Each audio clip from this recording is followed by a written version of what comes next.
Check. Yo, mic check. We are live. We are live.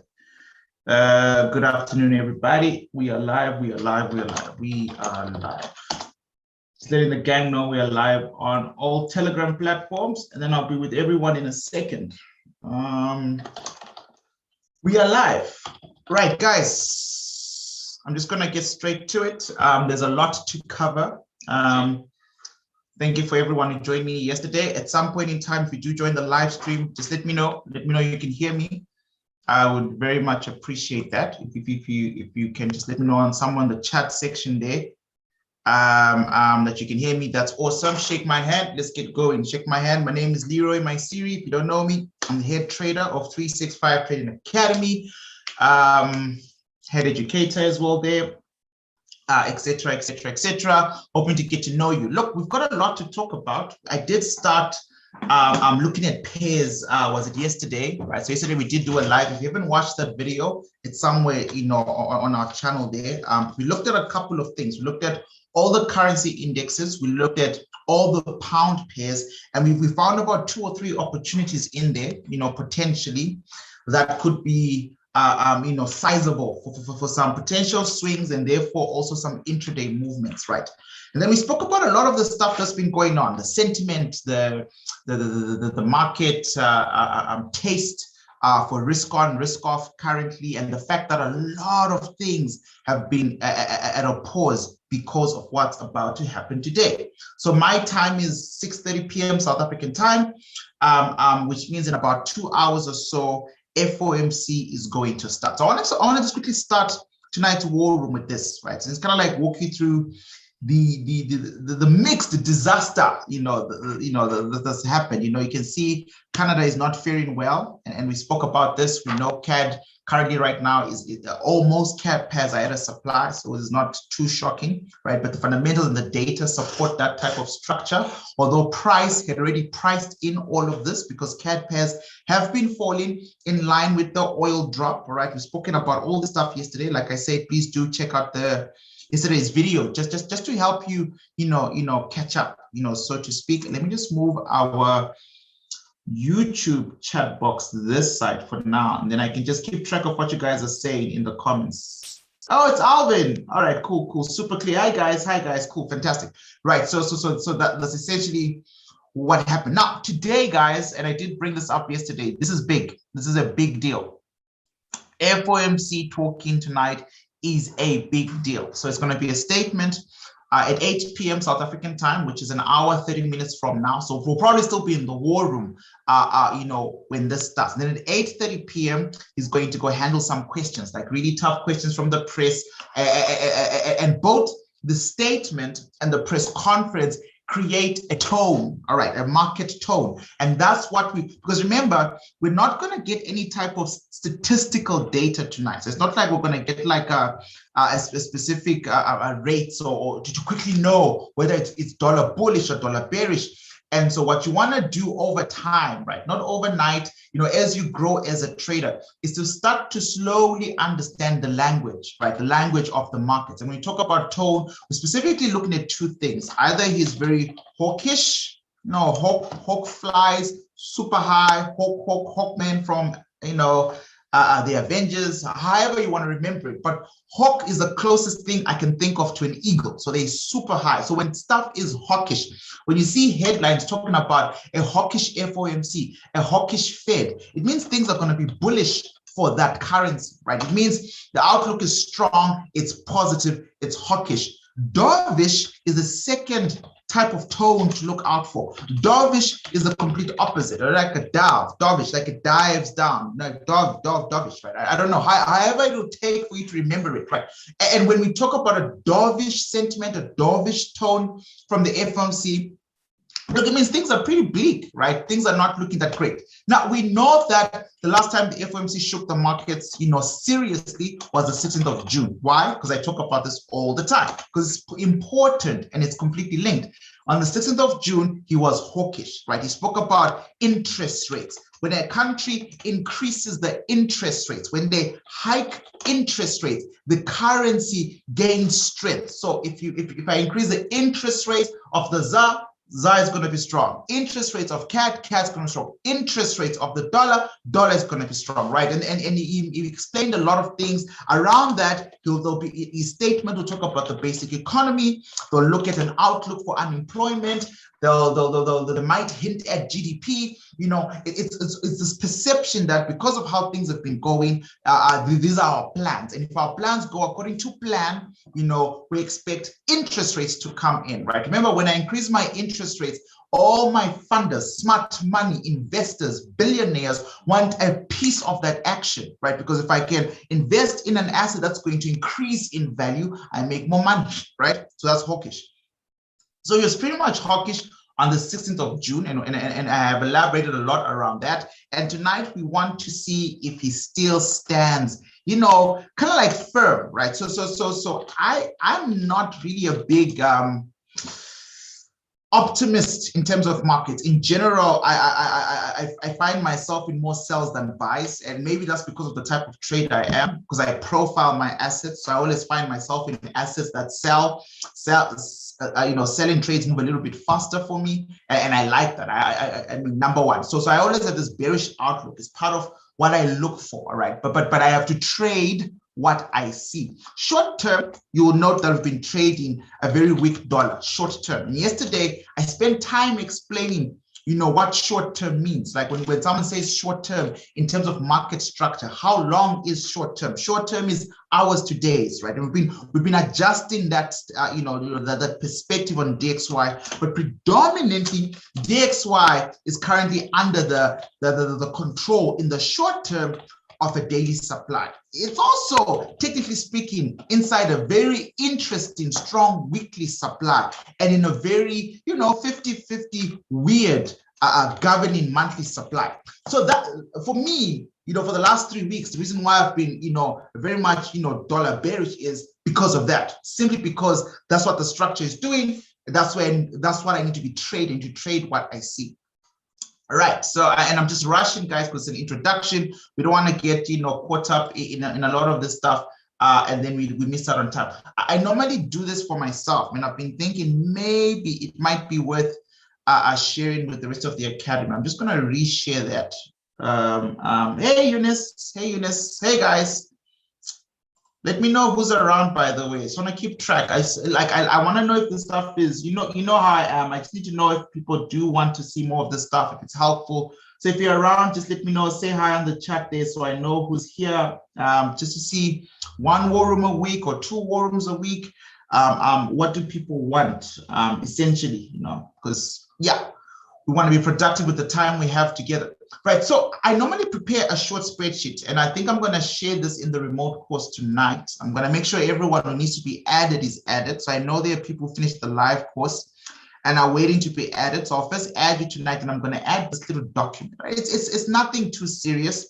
It's just how I think through news events, right? So if the FOMC is talking, you'll see today, this is not important, right? There will be no actual data plots. There won't be, like, you know, changes between the rate was 25 basis point, today it's minus, because today all that we're getting is a statement. There's going to be a statement, number one, and then there's going to be a press conference, number two, at the end of the meeting, right? And most of the times, I'm pretty sure I'll still be with you guys in the war room, so I'll have to rewatch everything, you know, after we're done here tonight. But I've just got a couple of things to work together with my trading plan. So the first thing I want to know is if he's going to talk about, you know, tampering. Tampering is a big thing. Remember, all the FOMC, the governor, the Fed, whoever you want to call him, you know, Powell is concerned about right now is inflation. And if he's not concerned about it, the markets want to know, will the United States, will the economy, will the global economy survive the inflation, right, that was created by all that printing of money, QE,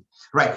The answers to that is based on how every single Reserve Bank governor is going to be reactive, how they're going to react in their different economies. So when you see stuff like tampering just basically talks about interfering in the market. So quickly assisting, jumping in as the Reserve Bank governor to say, we actually think, you know, this is going to happen. So because of that, we want to increase the interest rates and we want to raise the rates earlier than expected, right? So that's tempering. So we've been waiting for for such things. If he talks about tempering tonight, this column here speaks about my probability, right? Column F is just my probability, right? So it's not it's an educated guess. Let me put it that way, right? So I'm hoping there's a 60% chance that tonight he's going to talk about tempering, right? If he does, if he's specific about when they're going to increase the rates, confirm that they're going to increase the rates because they've seen something in the economy that indicates that they have to increase the rates,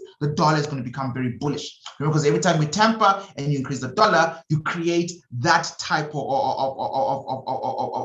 reaction from the dollar.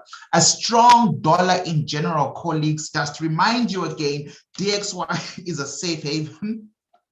Excuse me, right? It's a safe haven. So a strong dollar is an indication that the FOMC is quite worried about inflation, right? They would actually want to quickly, get ahead of the problem. So they're going to strengthen that safe haven, right? And then if they don't talk about tempering, it's not to say the dollar is going to be too bearish because it's already bearish, right? It's to say things might just continue, as they are. So I'll be looking at that kind of stuff. I'll be looking at talks around another stimulus package. I don't think there will be one anytime soon. It will go against what they said a month ago, but they are politicians at the end of the day. Politicians do lie most of the time, right? So concern over market excess, not really a big deal.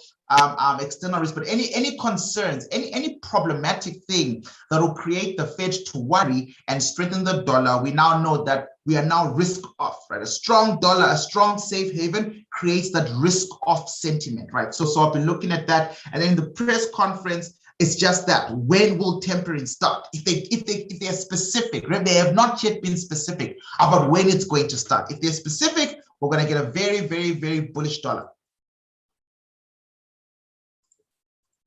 Because a lot of the dollar bulls are waiting for this.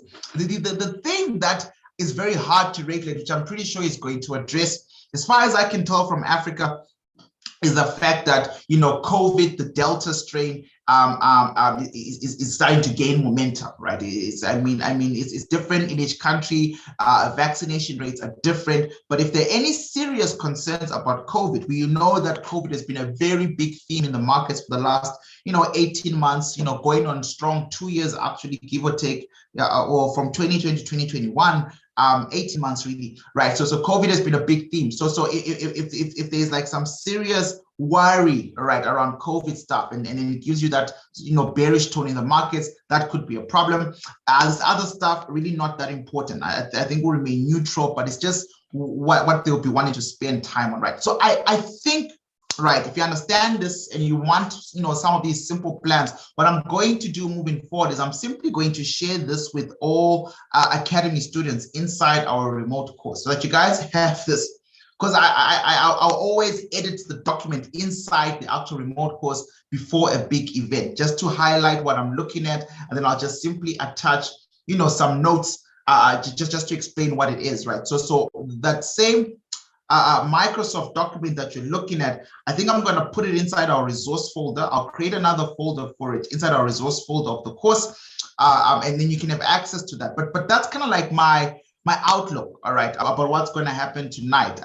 Granted, what happens tonight doesn't matter. It matters a lot. It matters a lot.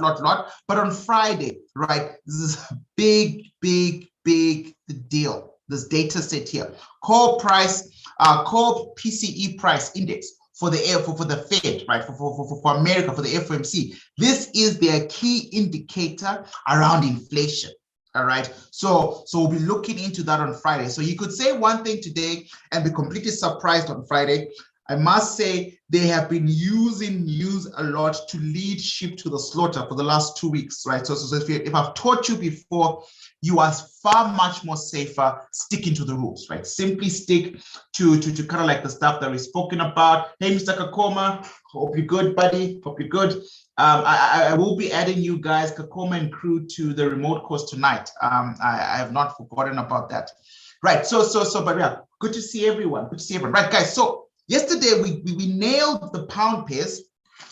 I must say there was not, a lot of opportunity, and that's only because the markets are hanging on a leash for tonight and Friday, right? So tonight I do expect some type of volatility if Powell says something unexpected, right? I personally, I mean, you saw in my spreadsheet, probability is quite low that it's going to change the game plan. I think it's going to just say the same thing it said a month ago, and we're just going to have like a neutral reaction, and markets will continue the way they are, right? But essentially, markets have been potentially waiting to price a lot of stuff in, right? So I think tonight, since we are here together and our markets are going to move based on a lot of the stuff, it'll be worth a while to look at some euro pairs and some US dollar crosses, like AUD, USD, and all the USD pairs that I have here. And I just want to quickly start off with Euro USD, right? Or maybe let's start off with the dollar again. So I'm going to go back to our dollar index. I saw some dollar strength today, a bounce from that red box I spoke to you guys about yesterday.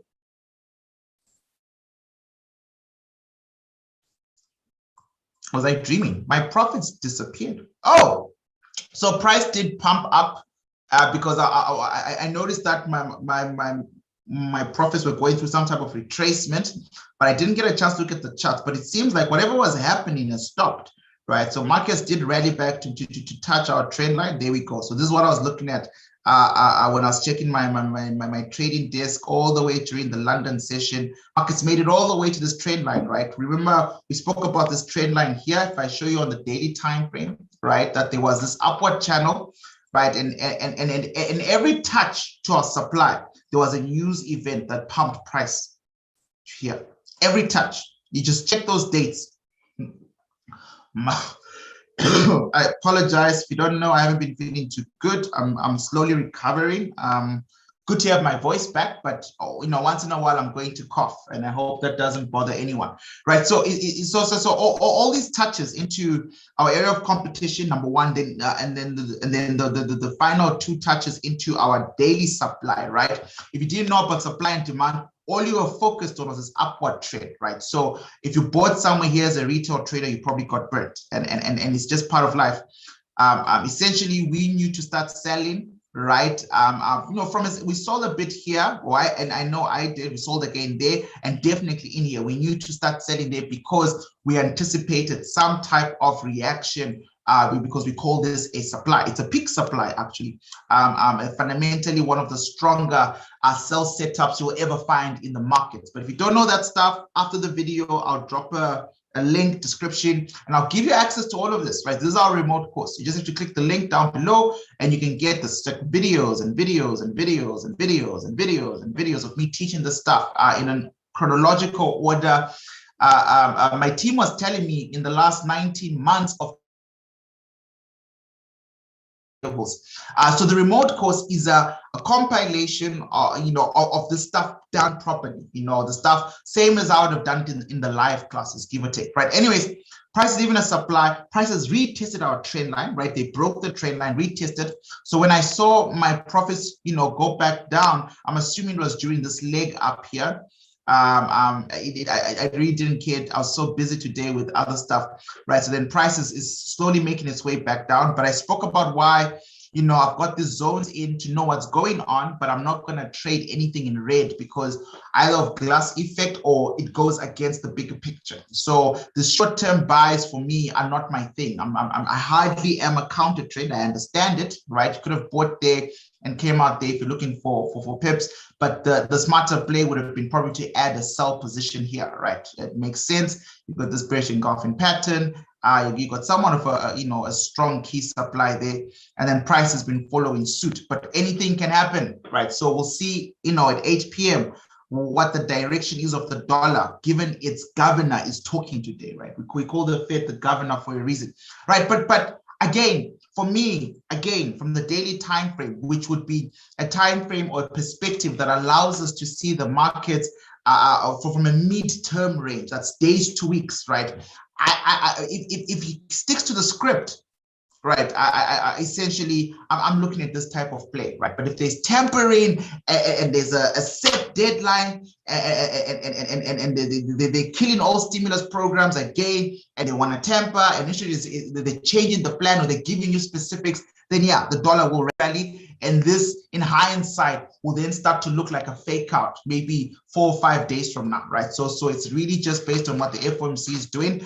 What I did do before I got into this war room was I just put all my trades on break even, fundamentally because I don't want to take a loss, but we'll see, right? So until I see what the FOMC is saying, I'm still seeing some dollar weakness, which naturally, to the pair that we want to look at, the euro, euro will be capitalizing on that as much as it can.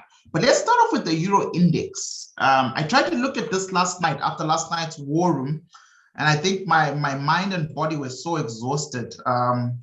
It's like a weird thing that went around my home with the little kids. I think bronchitis to be exact. So I'm still a bit weak, but yeah. So when I was looking at this last night at about 11, 12 midnight, just before going to bed, I really felt like I was a bit inconclusive about it, right? So here's what we know about the euro. The euro has made contact with the governing supply. The euro must drop. The euro has been dropping, okay?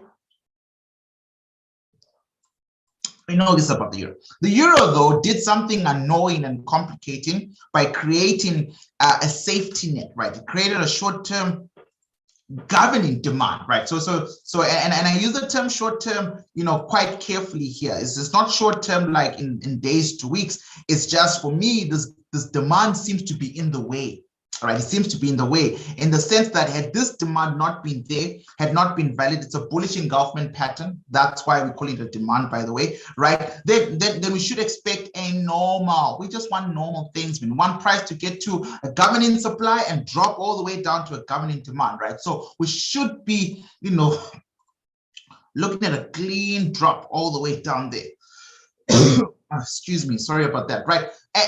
And that's what it is. But the reality is we gotta break down structure for what it is. Now, this is the euro currency index, number one. Number two, it's the exact same chart when you're looking at euro USD, right? So this is where I want to start with tonight. If I draw trend lines, remember, markets have been doing whatever it is that they've been doing for a very long time before you started to trade today. So it'll be very important not to ignore what's going on. And this particular demand is actually quite important, the one that I don't like right now, right? I'm going to remove this one. It's technically useless, right? We can see that, yes, there was some type of dip there, but it really didn't maintain a long-term trend. So the real trend is where you get like multiple touches, and this is a viable trend line on a governing time frame.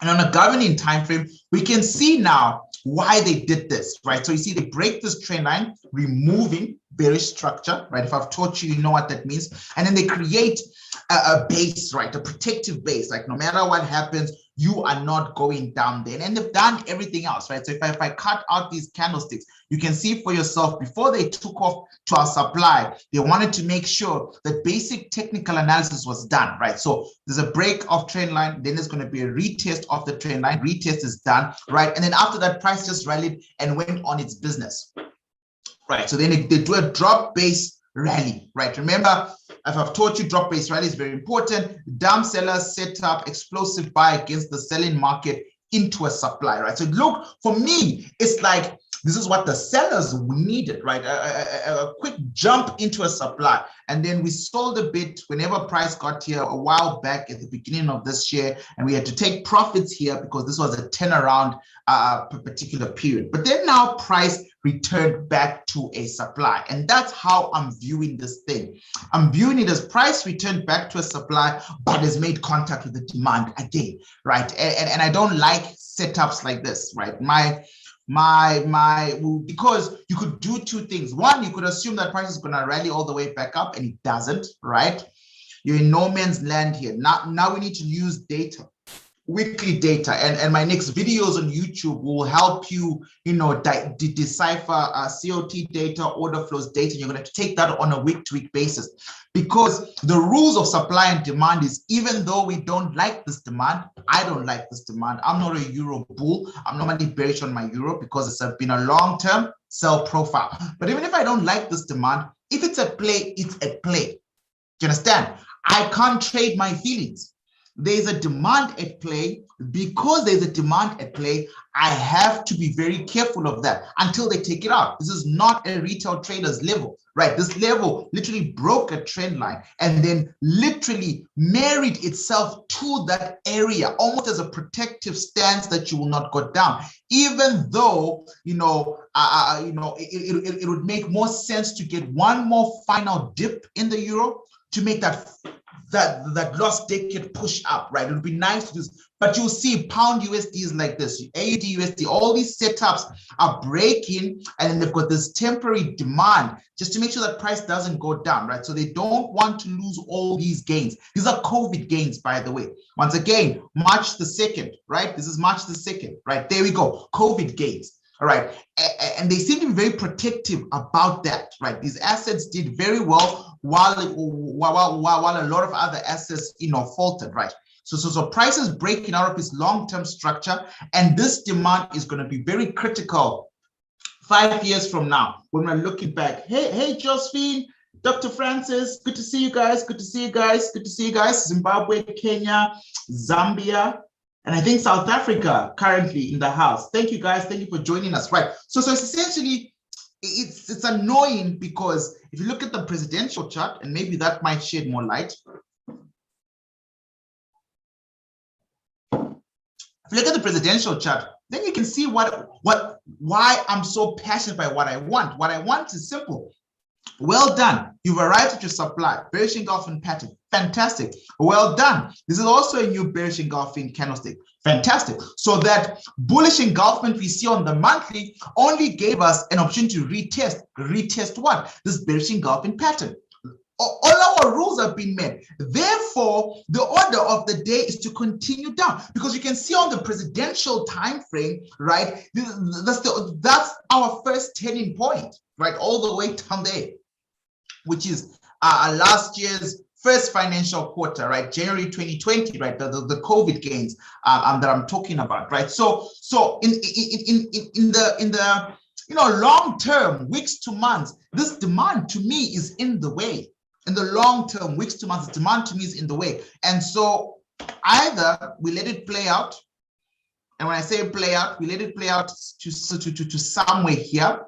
And for that, we're going to have to find a mayoral supply, right? There isn't one. Okay, so if price rallies all the way past this point, either this is the point to look for, or we're coming back to test here, because there isn't.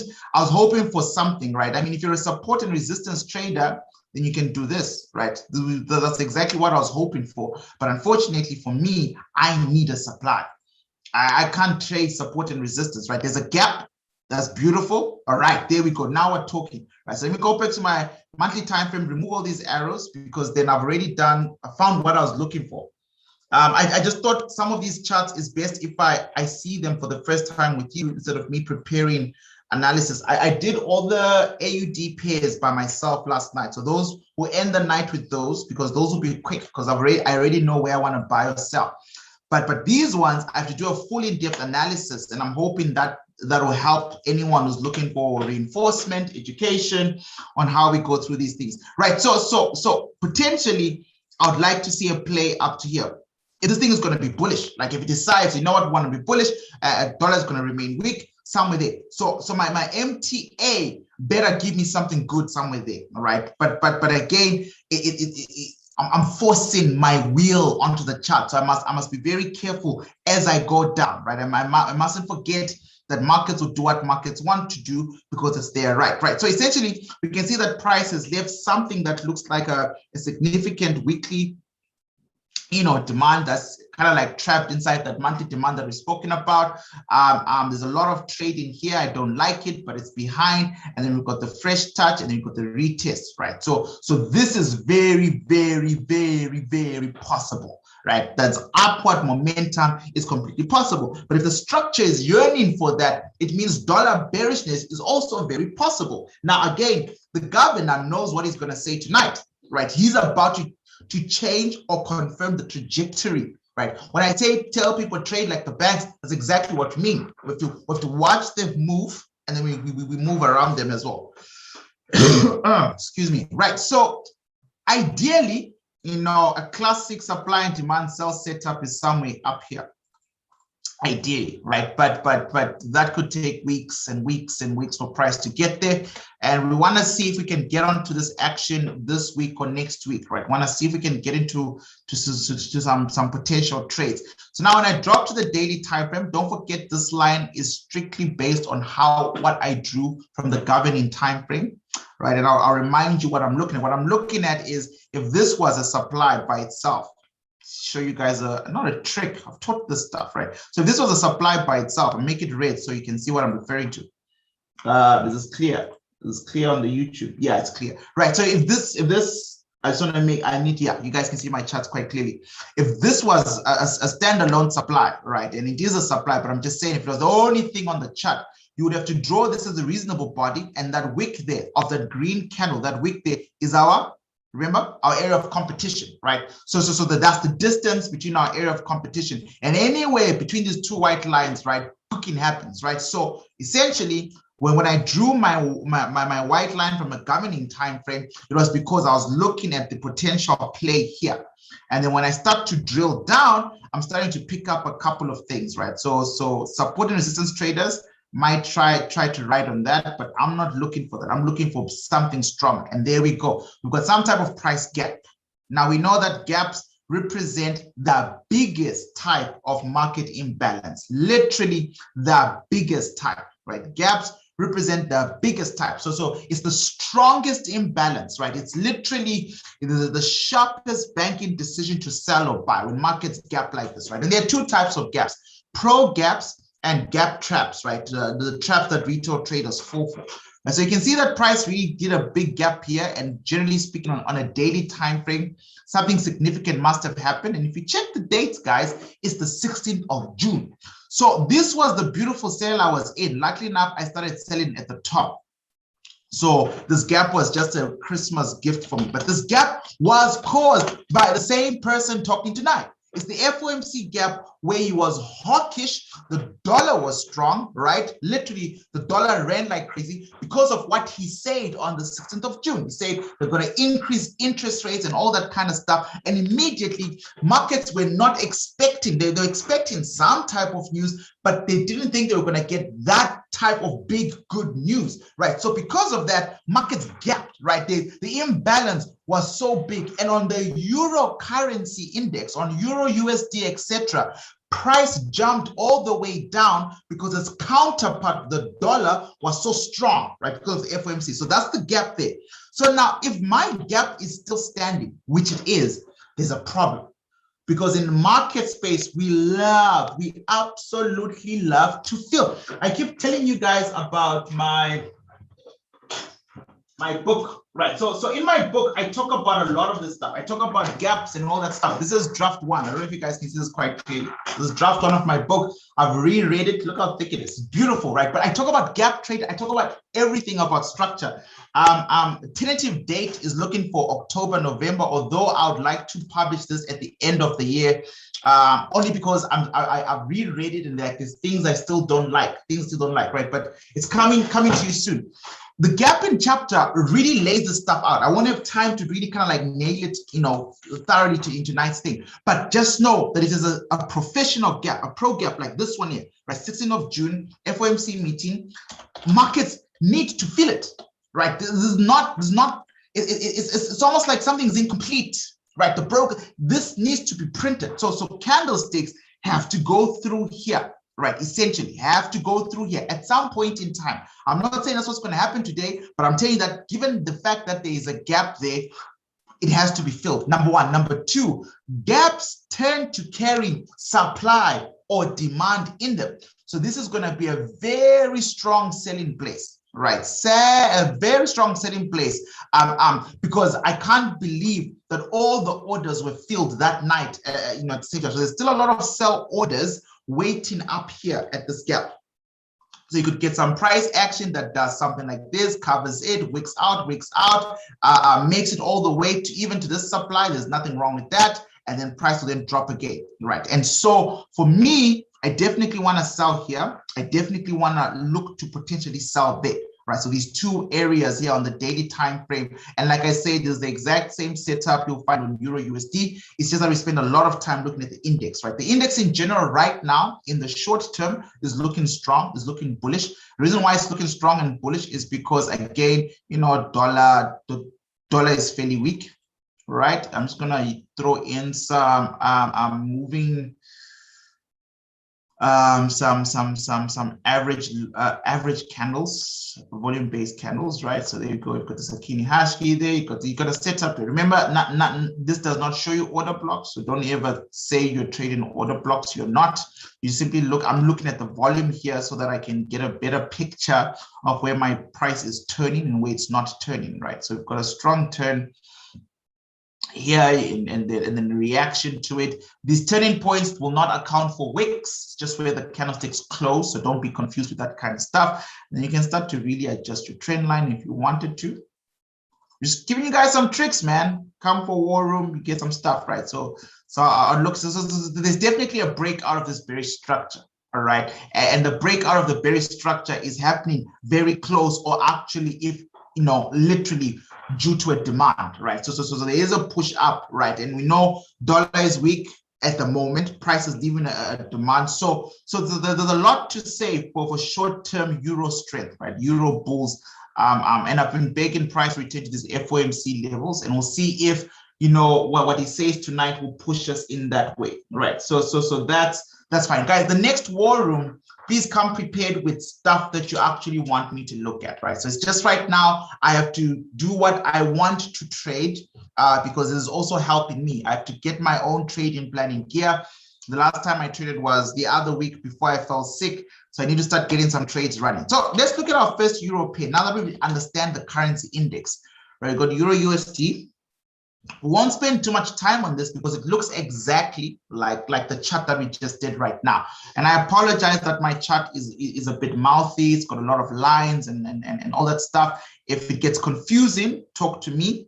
Let me know, and then I'm happy to move to a different broker with no notes. If I've taught you before, you need to get to some type of analysis. It doesn't have to be as messy as this. It can be even cleaner, but you must know what your charts are doing. So I've got this long-term trend as usual. You can see, price moving down, and now markets have broken up. That's the most important thing to figure out. That price has really gotten out of this thing. And then this is the supply that we just saw in the euro index. This is markets rallying into it. This is the demand. Price is coming back down. All right. So this is fine. Let's go to the weekly time frame.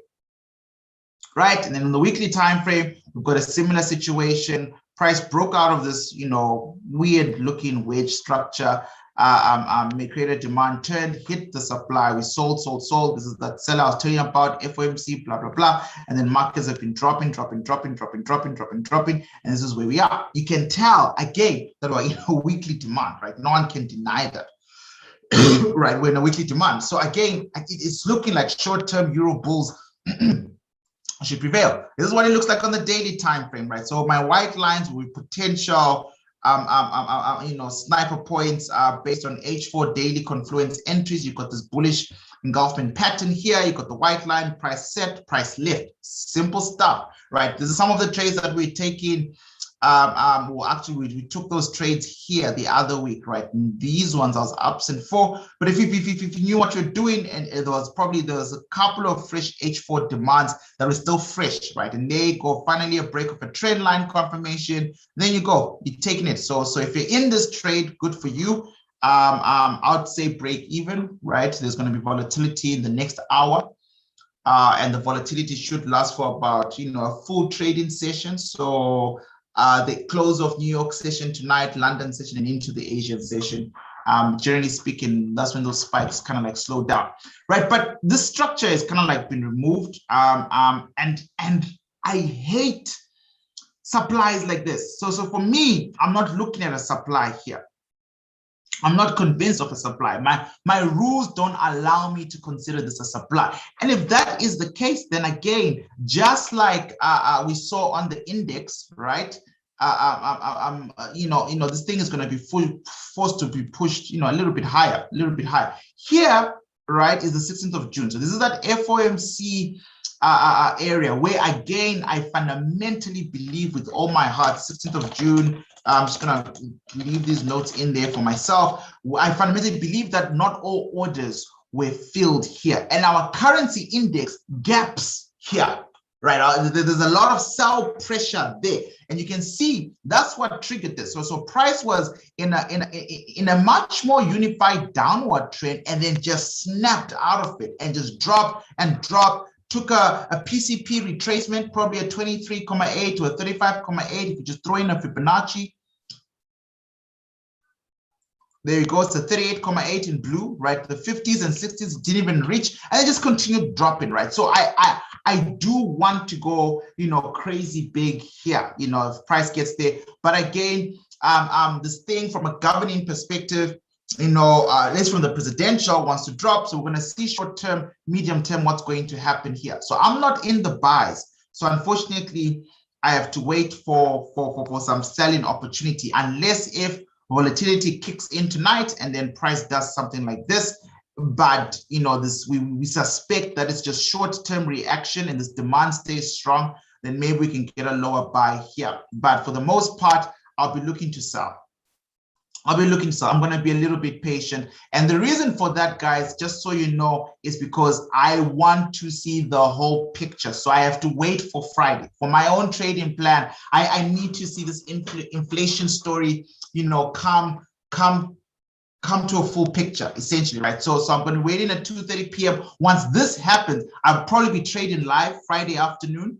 The New York City starts at 2 o'clock, so I'll be waiting for this. I'll open my usual pairs: Pound USD, Euro USD, USD JPY, and then I'll simply trade based on what I see here and based on some key structures, right? But for long-term swing trades, I'll be looking to sell. I personally, I know we're leaving a demand, but I do know that this demand will be short-lived, or could be short-lived, right? But if price doesn't and punches all the way up, then I'll sell big there. And if this daily supply gets removed, I have no problem with that with price. If price removes this, takes it out, then I'll just wait for the retracement back down and then join them going up all the way to my main key sell area, right? Trade what you see. But don't forget, your current stance on euro is short-term bullish, right? It is leaving a monthly demand. It is sitting inside a weekly demand. It is prying on dollar weakness, so we don't want to be too crazy. So I'm not going to get my bearish bias so much out of control that I forget that right now price wants to pump up. Could be pumping up to sell higher, or simply pumping up to go up, because it is leaving a demand. So look out for that, right? So based on what happens tonight, we could get a strong push, which might even take out this supply in the next day or two, leading to Friday. So I assume price might even stop and pause here on Friday, right? And then the final results on Friday could be the determining factor whether this area of value will hold or if price will negate it. If it does break through, I will be looking for a simple retracement, buy trade all the way up there, take profits, a beautiful run. And if it doesn't, and then I'm sticking to my sell setups. But we want to see them remove key areas, right? So I hope that mouthful was full. I hope that mouthful was full. Sorry, hope that mouthful was quite clear. Now let's move to Euro Pound.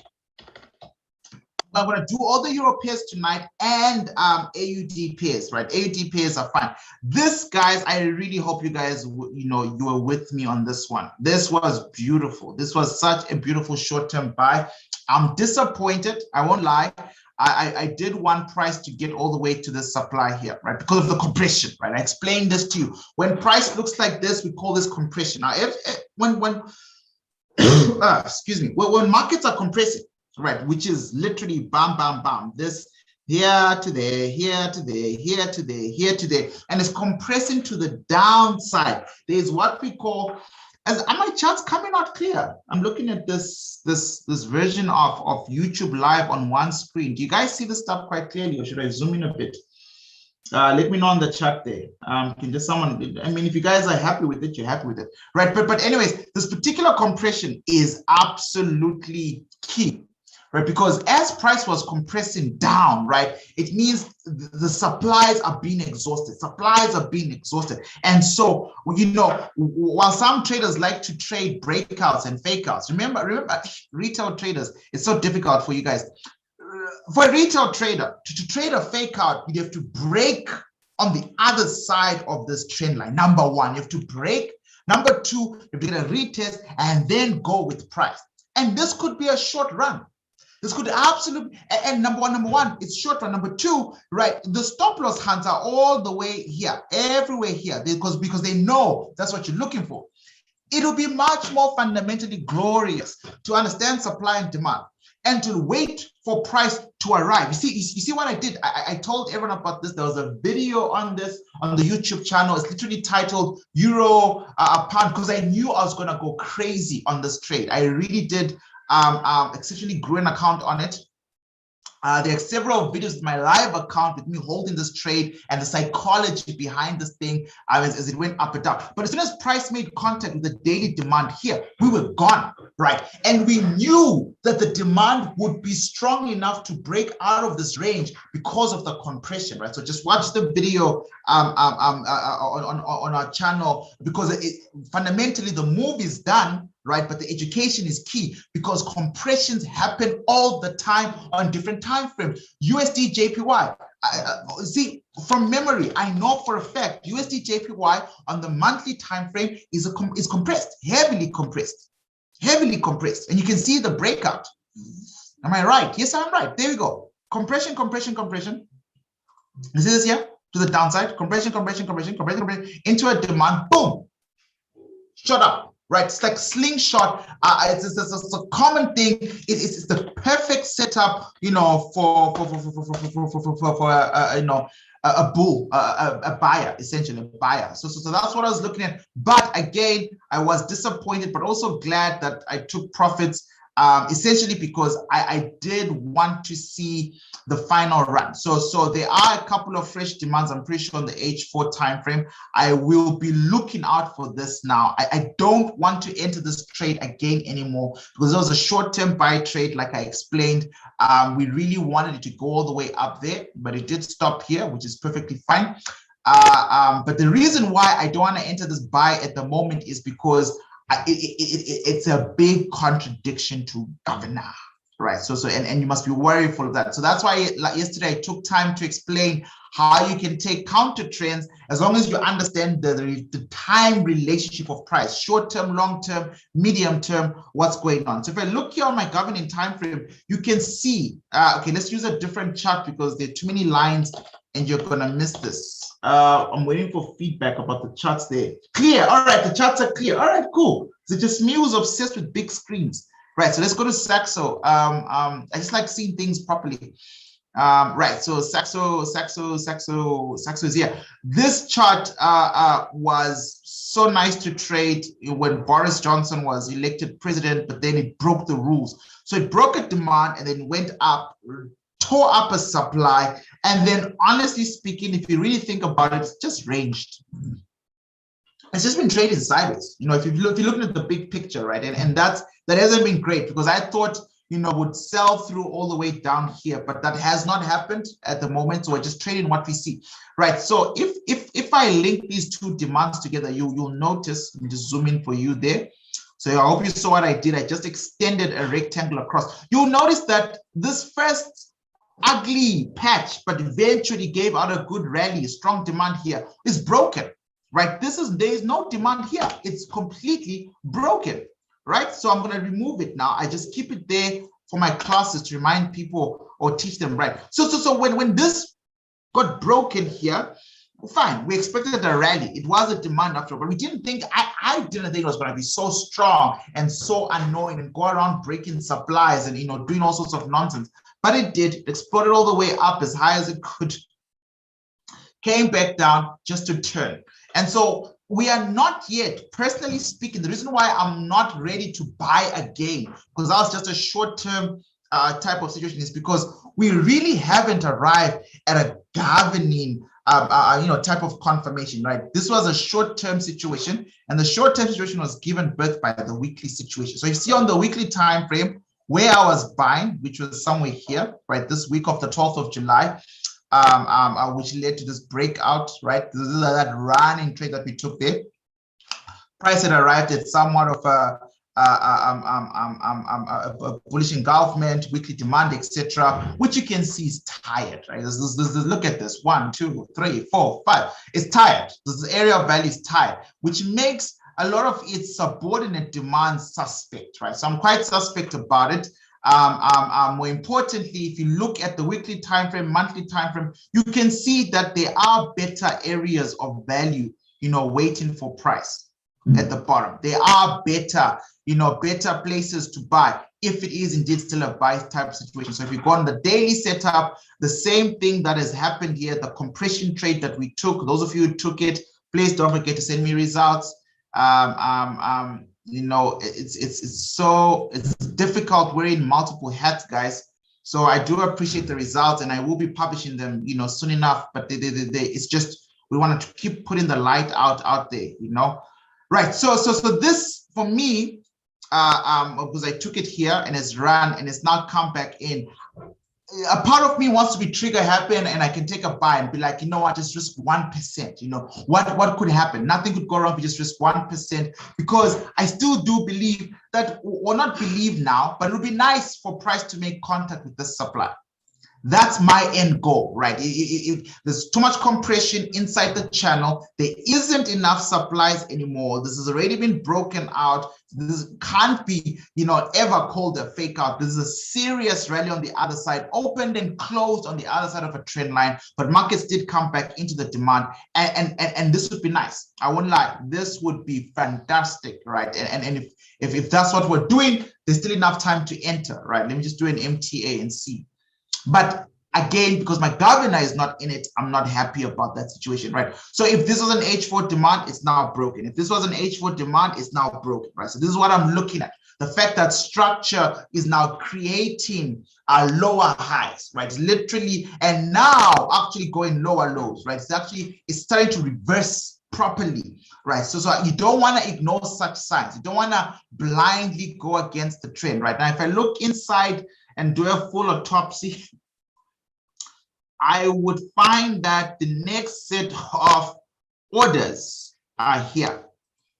And we like these orders. We trust them. We can see historically what they did the first time around. We know that price is kind of like teasing on these orders, right? So look at this. Just above doesn't really count, but this is where price is now. This is why I'm saying, if you are one of those people who strongly believe in taking the buy,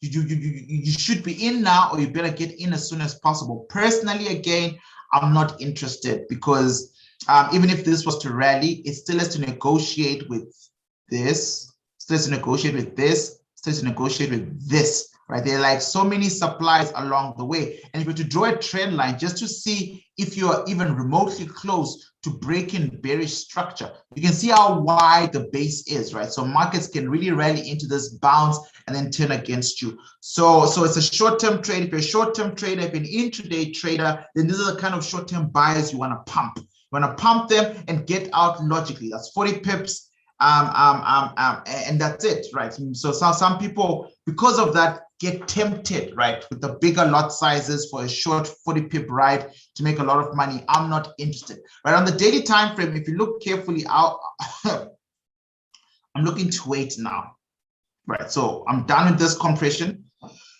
Excuse me, once again, not feeling well, but I'm recovering.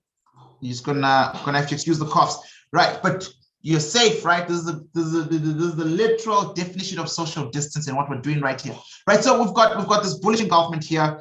We've got another bullish engulfment there. We've got this weird dip that I don't really like. But if I was to do this and say, all right, cool, I'm interested in all of this area here, make that green or gray, make that green, right? So if this was to become a potential demand for me because of these things, and then I look at my white lines, first one is right there at the top, and then delete or move this one down. There's a stop loss as a swing trade, right? I'm gonna have to risk some serious bucks for this one, You don't have to risk serious bucks. So look at this, very big area of value, but it also always depends on your lot sizing and your account, right? But this area potential that I've just drawn could be a good place to hold price. So if I make this a different color, let's make it red just to see the contrast on what it looks like on the weekly time frame.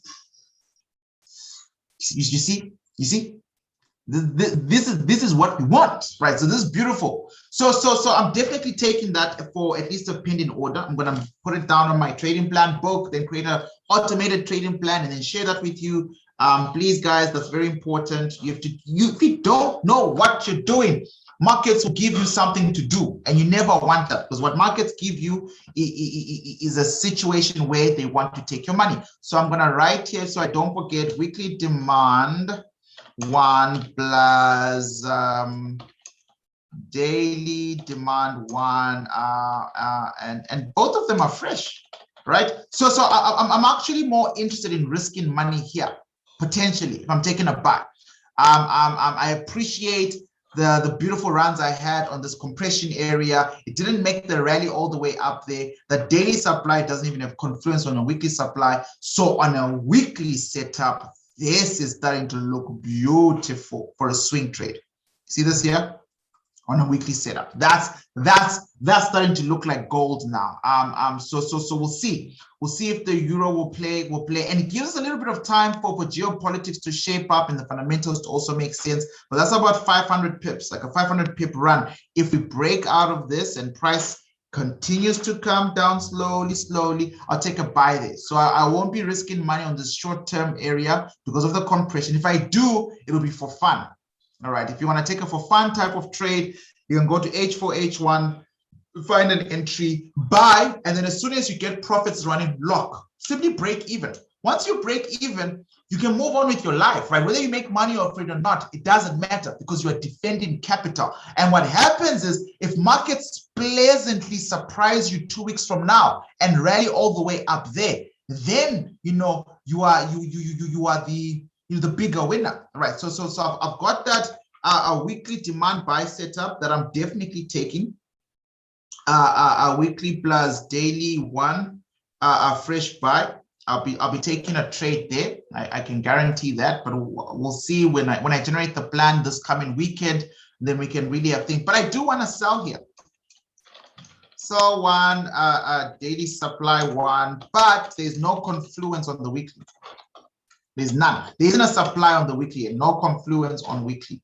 And that's important sometimes, but I'm willing to do that. So normally when there's no confluence, sometimes I'll just break the supply before they drop. So what I'll do is I'll make sure my stop loss can breathe. So I'll smaller lot sizes so that you can cover this whole area like this. You see this there? See, there's a whole situation here, right? So you might need, it's up to you, but I'm simply saying that's option 1. For me, I want to swallow this whole area because I'm a swing trader and I really I might get busy with life and price and all that stuff. So I want to sit and forget, right? But if you're more active and watching the markets every day, number 1. Number 2, your entry could just be there, right? So you could have an entry like that. So you could, instead of targeting this area, you could assume that price might actually try and wick you in, which actually cuts that area of value in half, right? Half the area of value, double the lot size. You understand? Because you're still balancing out your risk, right? So if you're gonna go 0.02 for a 100 pip area, roughly about $20 at risk for 100 US dollars, you could do something like this.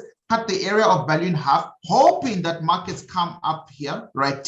So maybe just be a little bit more giving, right? So that you get swallowed. I hope I'm making sense, right? So this will be me.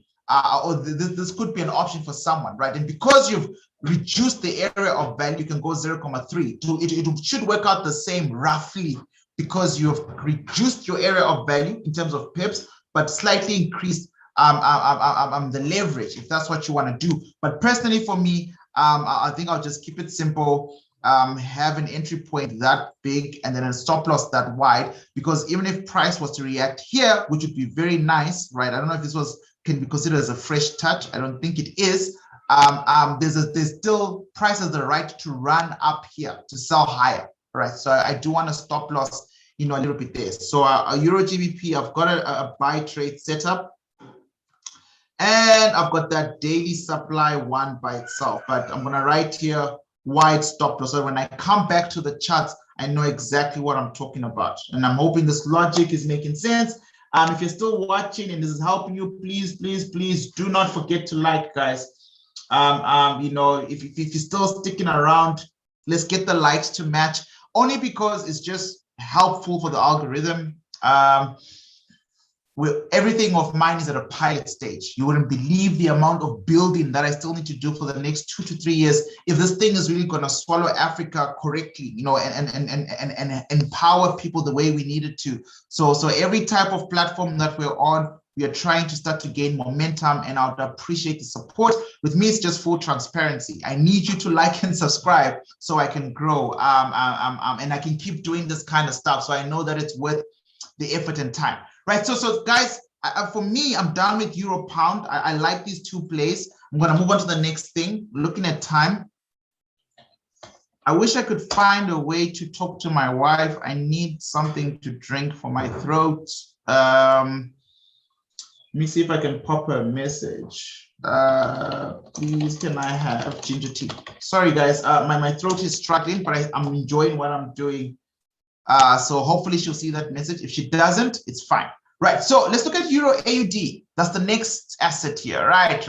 Markets are arriving at some key areas. Okay, that's nice. That means we actually get something to play with.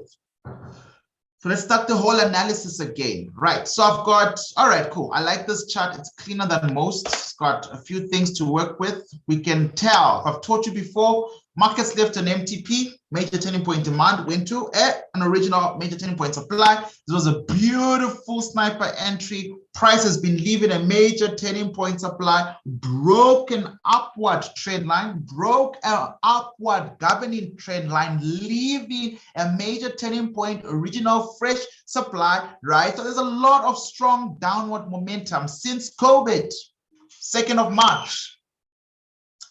Guys, it just yeah, okay. Anyways, let me not get too excited, right? So now markets are driving up, right? So price was going back down. If we look at this trend line very carefully, I would say it was broken and retested and tested. Sorry, I would say it was broken and tested. What's about to happen, in my humble opinion, is something that looks like this. Here we have, and I'm the one now like squinting instead of simply just leave a comment once the video is done. Yes, please do leave a comment once the video is done so that YouTube doesn't think I'm mad and I'm talking by myself. I've literally when I was sick, instead of looking at charts, I was studying algorithms, also like just planning the future. This August, 9th of August, our first annual Women's Day, not Women's Day, an 8-week program dedicated to women. Men can join, anyone can join, it's up to you. But I want to reconfigure the course. So it's literally the supply and demand course, how to trade crypto stocks, blah, blah, blah, blah, blah, blah. I've told you before, but we're going to have to link that now into how women can actually organize themselves. So I'm thinking very close to home. How are Stockvilles run? In South Africa, Stockville is it's a multi-billion rand type of, black market economy that's not formalized, but that's not doing stuff. It's just circulating in homes, right? Buying groceries and doing all that kind of stuff. And it would be so nice to pioneer a movement that can actually get that money building real wealth for African women. So on the 9th of August, I will be starting, it will become an annual thing. So every year, August to September, we're blocking it out for an actual practical wealth finance course, right? 90% of it will be around the trading course, right? Because you have to know how to read financial charts. You have to know how to invest, but I'm going to be looping that into like growth investments, how to financialize and automate Stockvilles, link them to crypto and all sorts of cool stuff. So if you know anyone who's never taken the course, active women who are passionate about redesigning their lives, please let them know. 9th of August. The advert will start flying out from Friday. The links and everything will be there this coming weekend. Let's see if we can cook Yeah, and I think Africa, fundamentally, if you can fix the homes, you can fix the towns, the cities, you can fix the towns, you can fix the nations. If you fix the nations, you can fix the continent. So I really want to focus on the home. And when you think about the African home, fundamentally, you're talking about women, right? Women really do a lot economically in the informal sectors, crazy research done in this stuff. So I'm excited about the 9th of August and the 8 weeks that are going to happen after that, right? So this is what I have on Euro AUD. Right, on Euro AUD. And I say these things lightly, but just so you know, inside the academy, just by simply teaching and putting people into groups and disappearing from those groups, students started to analyze a lot with each other, 2018, 2019. And to date, we have 6 registered proprietary trading firms from 365 Trading Academy. Right, and so now I want to mobilize that mentality now and to see what women can do in Kenya, Zambia, South Africa, wherever you are. Essentially, if you can find, level-headed people and pull capital together, it's a fascinating thing. But I always tell you guys, trading is not hard. Fundamentally, but it's actually easier to be rich. Like I've done many things around that, just simple, basic investment strategies. Long-term holding on cryptocurrencies that are at low cost. I've done a lot of videos on this kind of stuff. Money's out there to be made, right? So I'm still designing this woman's program, and I've given myself until the 7th of August. By the 9th, I will be ready. I will be ready by the 9th. But look at this. Euro AUD is approaching a supply bearish engulfment on the other side of a trend line. Why wouldn't I want to take that? That looks so pretty. Looks so pretty. Looks like a beautiful sell setup is brewing. This is the presidential chart. You can see the presidential chart is also at play. It's really like mimicking, your monthly time frame. Prices dropping, markets are potentially retracing. From a governor's perspective, right? And from a governor's perspective, this is going to be 23.6, which is a PCP level, right? This monthly supply where price might potentially turn. From a monthly perspective, it's pretty much similar. So I'll be looking to take a chance on selling here, personally speaking. I just want to see one more thing on the presidential time frame. Sorry. Relationship of the 10-year plan. This is 2012 plus 10 years, 2022, right? So we kind of like on track. Markets did move as quickly as they could from this area of value, demand, all the way to this area of value, supply, in give or take 9 years, And now long term, supplies are dominating, right? So we could finally see a return back here, which would be very interesting, right? That's long term. But from a governing perspective, we're going to trade what we see, excuse me, and take it step by step, right? So what we see right now is markets making a final push here, right? If you're one of the adventurous type, I'm sure you can find some final entries for some buy setups. I am not the adventurous type with money. 200 pips is such a short area of margin for a swing trader, but for the intraday trader, that's a lot of money for a lot of days. So I will be watching out for this. So now what I need to do is to do a clean MTA and find some golden hotspots. So the first thing I'm going to say is governing supply 1. And I like it. Is everything about this governing supply, it makes a lot of sense right now, right? So if you think about this drop, let me show you the drop. Trying to fit everything on the screen, right? So if you pull out a downward fib from the top to the leg, right? So remember the S must look like this, right? You can see that markets are simply approaching a PCP area, 0.23%. I hope that's clear. Is that not clear? My Fibonacci values, coordinate style, where's 2.3%? There we go. Let's make it a different color. Maybe red so you can see it better. So you can see what I'm talking about. There you go. See that red there? Can you see it now? Right. So that's 0.23%. And that's my white line. My white line is my area of competition. Don't forget about this, guys. And look at where it sits perfectly by my area of competition. The wick of this reasonable body candle right there. So I'm looking forward to that. I'm looking forward to a continuation to the downside. That's what I'm seeing on Euro AUD. And if that is the case, I'm going to drill down now. And now I'm starting to think and talk in terms of immediate. So there's my area of competition from the governing area of value. On when we're talking about our immediate areas of value, we've got a weekly supply. I'm just trying to get the right tool. There we go. We've got a weekly supply here. And this little candlestick tried its best to arrive, right? We've got a weekly supply somewhere here. I'm going to call this weekly supply 1. Remember, I explained these values yesterday. So if you've never, if you haven't watched yesterday's video, go for it. But it's numbered in terms of where price is going to make contact first, right? So that's it there.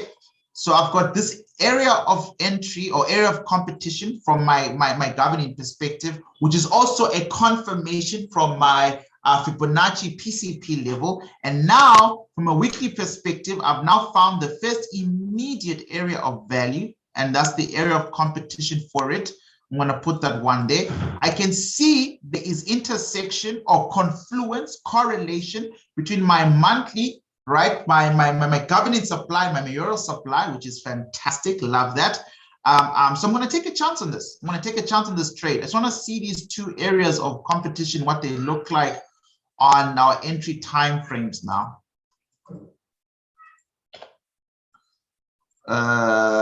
So on the daily time frame, it gets very choppy the lower you go. I wish price would just remain smooth, right? So this is the prettiest of them all.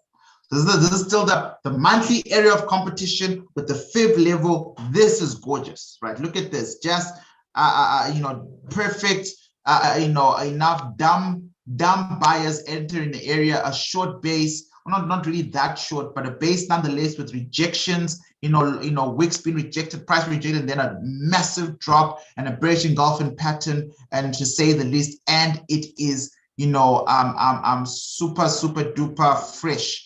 I'm going to change this to yellow, make this another yellow supply, and then I'm just going to make gray my actual entry point. So I don't know. I don't think I'm going to take this trade here. This trade would be the first drop that's going to make contact with the weekly, right? The weekly supply that we just drew. So I'm going to check for questions, make sure everyone is following me.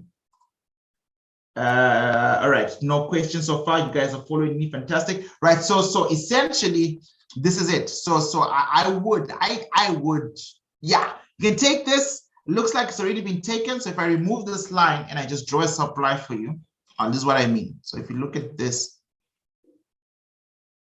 right, and that's reasonable body, and just underneath this candlestick there of the so-called reasonable body, if you just take the bottom wick there like that, you will see that price came in, fresh touch, 1, right? And then we've got this situation here 2, and this retest isn't dropping as strong as we wanted, right? Because remember, price has still got that 200 pip momentum to the upside before it actually makes contact with the governing supplier, who then regulates a real sell trend, right? So that's why I'm not too excited about this area anymore, and I'm gonna acknowledge that there is a weekly supply there, right? Up until this weekly supply is removed.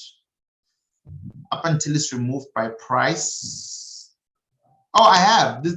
Okay, so okay, fantastic. So I can delete this because I don't want it, right? So inside my governor and inside my weekly supply, this is the very first area of competition line I drew from the monthly perspective. We now have this situation here, which is what I'm really interested in. I know there's so many, I don't know, so many shades of yellow and grays and stuff like that, but I hope people can see what's going on. But remember, if you're part of our public Telegram group, you'll get all of this stuff for free.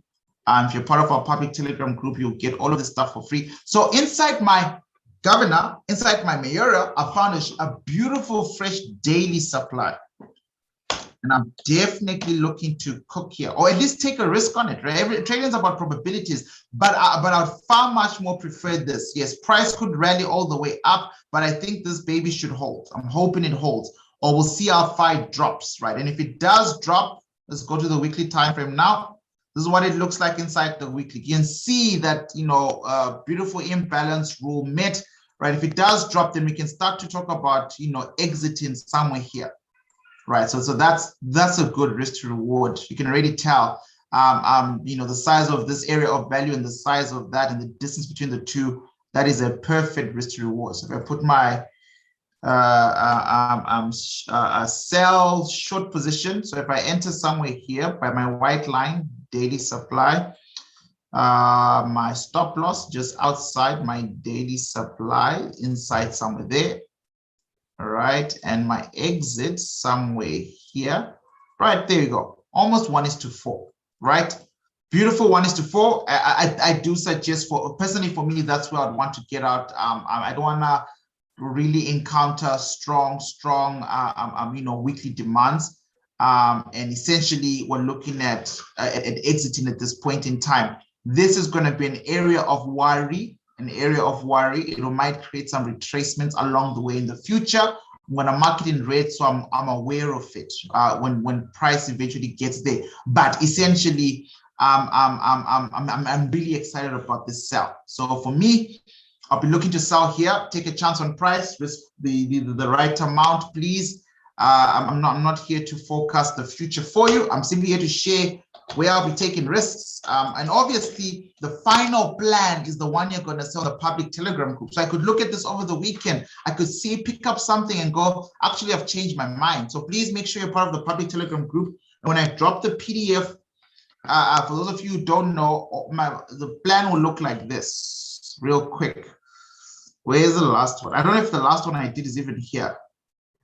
But essentially, I send this out completely for free. My reason for buying, where I'm selling, how long I want to hold, what the chart looks like. This is how we do our signals. We don't sell them. No one at 365 sells signals. So if you find out, you know, that's definitely not me. Fundamentally, because signals really won't change your life. I want to be very clear as well, right? My ability, I was sick for a week. So if you're waiting for signals from me and I get sick for a week, means you didn't trade for a week, right? I didn't have financial problems for a week. Okay, so the most important thing in your life is not getting these financial notes. I'll be honest, the most important thing in your life is understanding how to find the stuff for yourself. And the war rooms for the whole of 2021 and last year, we've maintained a free policy just to get this is fundamentally to build confidence, right? So you've done the course, you understand what I'm saying. Now let me do it with you a couple of times, at least once a week, etc., etc. But yeah, Euro AUD sell is going down into the first phase of my trading journal, and then I'll type it up properly. A sell setup. It's a beautiful, you know, it's a daily supply inside everything. It's like a classic golden trade, sell setup.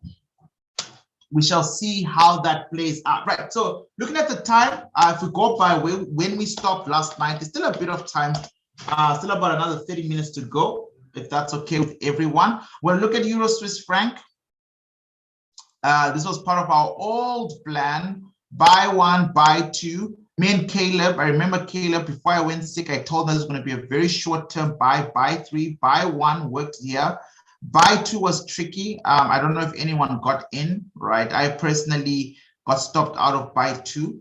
And then buy three, we did this on the public Telegram group. There's a guy called Caleb. I remember me and him took this buy, beautiful run for a couple of days. Remember this, for swing trades, this is good. 3, 4, 5 days, 3 days, 1 to 3. Strong days in, and I did tell him that, yeah, it's not going to last, but all of that is done. This plan is dusted. It's time to look for fresh opportunity. So I'm thinking let's actually draw the new opportunity here. So we're going to start again from the basics. If you followed my conversation 2 weeks ago on the public Telegram group with Euro Swiss franc, you'll know, number one, I hate franc pairs because of the long wicks. Excuse me, right? Number one, I really don't like them. It's and then it's just, there's a sell profile asset. Okay, that's number two. And that's why most of those buys are generally short-lived, right? So price has just been on the downside historically for months and months and years, just dropping down. So it's been literally doing that, right? So if you wanted to capitalize on this, we really should have been, right? Number 2 or 3 or 4, wherever I am, these sometimes can become extremely painful to read, these levels, this type of levels, right? Where is the actual supply? Is the actual supply here? Like that, right? And the answer is I don't know. I honestly don't know. Do we swallow the whole thing up there? I mean, what's this weird little slanting thing going on? You know, it's a nasty chart. It's not for markets with so many other charts.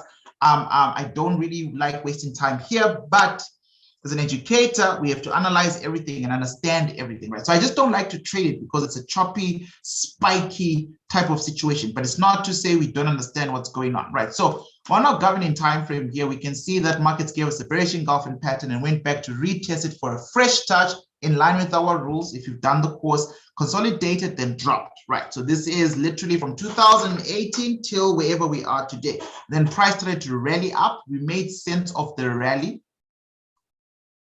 We made sense of the rally, right? Somewhere there. I had a weird client last year, 2020. We signed like a 3-month contract with this client.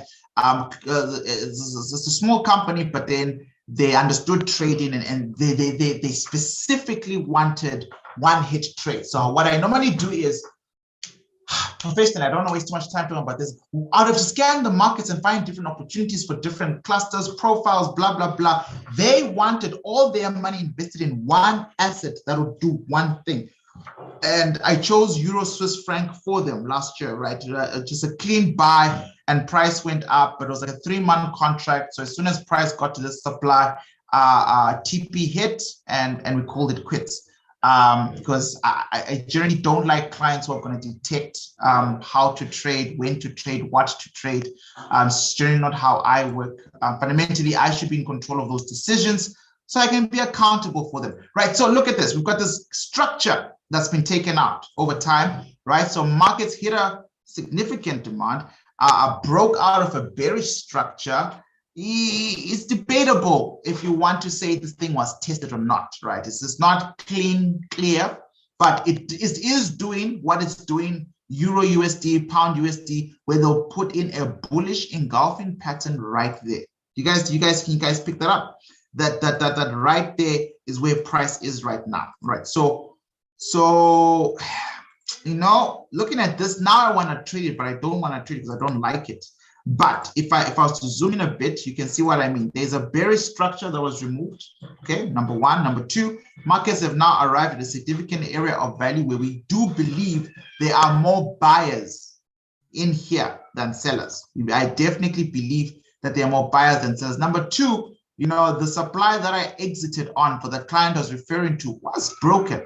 Right? So this is significant, right? Because this is the supply and here's a demand taking out a supply. If they're removing a supply, they want to go up. If they're breaking a bearish trend line, they want to go up. If they're creating a demand on the other side of the trend line to ensure that price doesn't go down, they want to go up, right? So there are a lot of signs for some strong bearish movement, but my trust issues are so high with this pair. So I'm going to go to the weekly time frame and start to look. So already, even if they wanted to go up, this is quite contested, right? Look at this. It's quite contested, right? And what I'm looking at, I like to draw my lines from wick to wick. Some traders don't. Some traders like to cut across the bodies. I don't like to do that, but if you want to do that, you can have an in and out or trend line. It wouldn't make too much of a difference unless you're very accurate like me, or you like to be accurate. Then that variable between the inner and outer would confuse you, right? So I like to keep it simple, right? So currently speaking, it's safe to say this weekly demand is going to be removed, right? And even if it's not removed by the end of the week on Friday, it's safe to say they've exhausted, taking out all the buy orders in there. So that's number one. Number two, this is a monthly demand. So I'm just gonna remind myself and put GD1 here, just so I don't forget, because I can see if we are to take an opportunity, it's going to be a tricky one, right? And you're going to have to be okay and flexible with some short-term movements. There is this situation here that I don't like. I don't like it. And just because I don't like it doesn't mean markets can't use it, right? So markets could use this, although for me, it's not the most significant rally, right? It's not the strongest imbalance that I'm looking for in the markets, but it's there. I see it. I hope you guys can all see it too, or let me just give this a red boundary, right? So that could be a potential problem, right? So once again, I don't like it, but there was a drop-based rally. All right, I might not like it, but it's there. So I have to, because remember, markets will do whatever they need to do. They will react to the most immediate area of value, whether it's nice or not. If it doesn't meet all my rules or I feel weird about it, it's my job to have the discipline not to take the trade. Or if I'm going to take the trade, to be accountable for why I took the trade. But essentially, there's a potential weekly demand. I say potential because it's not the strongest, but it exists, it is there, right? And it makes sense now why they're breaking this demand, only if they're going to react to one slightly lower, closer demand, right? But even that being said, the trajectory now of price is about 160 pips, right? And I mean, yeah, you know, each to his own. But for me, it's not the most exciting trade we have so far in the war room in the last 2 days.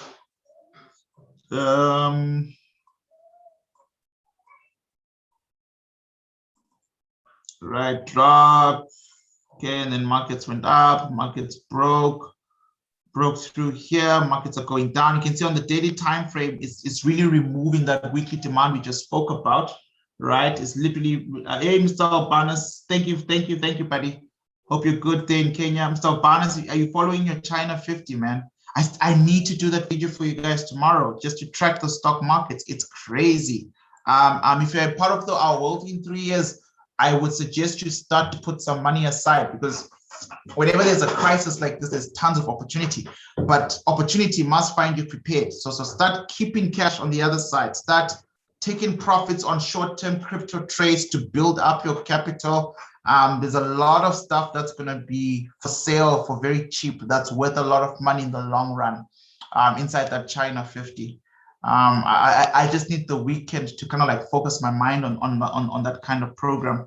Right, but there we go. We are approaching these areas here. So this looks nice. This looks nice. And this is inside that, you know, weekly demand that we spoke about. So yeah, I don't think I'll be in this trade with you. And to make sure I'm not gonna write it down in my trading plan, but or I'll take it on a small account, right? So yeah, let's include it. But this is the trade where Leroy said he's still not convinced. And maybe it's because I just have a terrible attitude against Swiss franc pairs, right? But I don't feel good about it, so I'm just being honest, right? But there's a Euro Swiss franc potential buy setup, and I'm gonna drill down to H4 right now, but let me just put here daily one buy, right? So price will react here. The problem with this buy is it will react here to what end, right? It's going to have to do with this chunk. Let's say this chunk is not really worth holding. There's definitely going to be this daily supply to encounter, which is that 160 pips that we picked up there on the weekly time frame, right? So this would be the entry. That would be the potential take profit if we are right. But there's always the problem of the fact that there are other lower demands along the way. And I don't think it's advisable to swallow this entire area. It's just not worth, it's not worth the risk. It's not worth tying up your capital like that. Also, it limits the other opportunities you can take if you have a small account. If you have a small account, you want unicorn type of trades to keep growing, right? So if you take a hit here, 3%, 5%, it is what it is. Personally, I would accept that. This would have been a beautiful rally to ride, but price didn't want to do that, right? So it's removing that for whatever is going on in here. So it's a potential risky trade, 3%, 5%, 2%, you know, based on your capital, a trade smart, but it could have 106, you know, 60 pips upside potential if this area doesn't give in. If I go on the H4 time frame, I think that would be nice to give us some perspective on at least, you know, mitigating the risk. Excuse me. Right. If you're from the H4 time frame, then you're looking at these type of entries. So at least waiting for price to dig in a bit more. And please don't be confused. Look at this. The area with the red boundary is that daily supply, daily demand, I apologize, that we just spoke about, right? So I'm just gonna go back to daily, show you this thing again. So that's the area with the red boundary. That's inside my daily buy. And my daily buy is this big. So remember, there's 160 pips for grab if we're right. But if we're wrong, you know, we're risking about 42 pips, right? So for 50 pips, let's call it 50 pips. So 160, that's 1:3. Risking 50 to make 150 or 160, that's 1:3. So perfect risk to reward ratio if you're right, right? But if you drill down to the H4 and you just want to wait just a little bit, you know, just to you know, I guess give you a better edge on this particular trade in terms of your risk sentiment and your risk setup, I would then enter somewhere here, right? So inside this inward white line, which drops what you're risking to about 33 pips to gain 160, which puts you close to 1:4, 164, 8, 12, 16, 20, yeah, about 1:4, which is not bad. It's a very good trade if you're right, right? But again,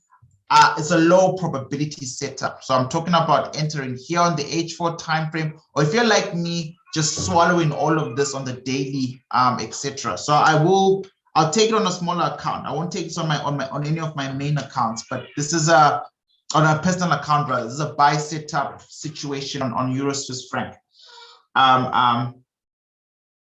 You left rates unchanged. There you go. Neutral. Hey, thanks, Francis. Cool, man. And that's 8 p.m. now. So, but it's still going to talk quite a bit now. So we still have to watch the tone for how long it's going to talk. Thanks for that, buddy. In the back of my mind, I'm like, I like watching this stuff live because, you know, watching the recap, you're like 2 hours behind everyone else in the market, but markets always retrace, right? So I'll wait for the press conference at 8:30 p.m., see how he fares there as well. All right. Federal fund rates, we'll see what happens there. We'll see, and then we'll catch the statement. Let me just refresh this. All right, so there we go. This is what Francis is talking about. This has been unchanged, right? So they're taking that neutral stance. If I pull out my spreadsheet that I spoke to you guys about earlier on, right? So I say the only two things I'm looking for. So this is how I always map out fundamental news, right? So a rate hike, no change, right? See my probability.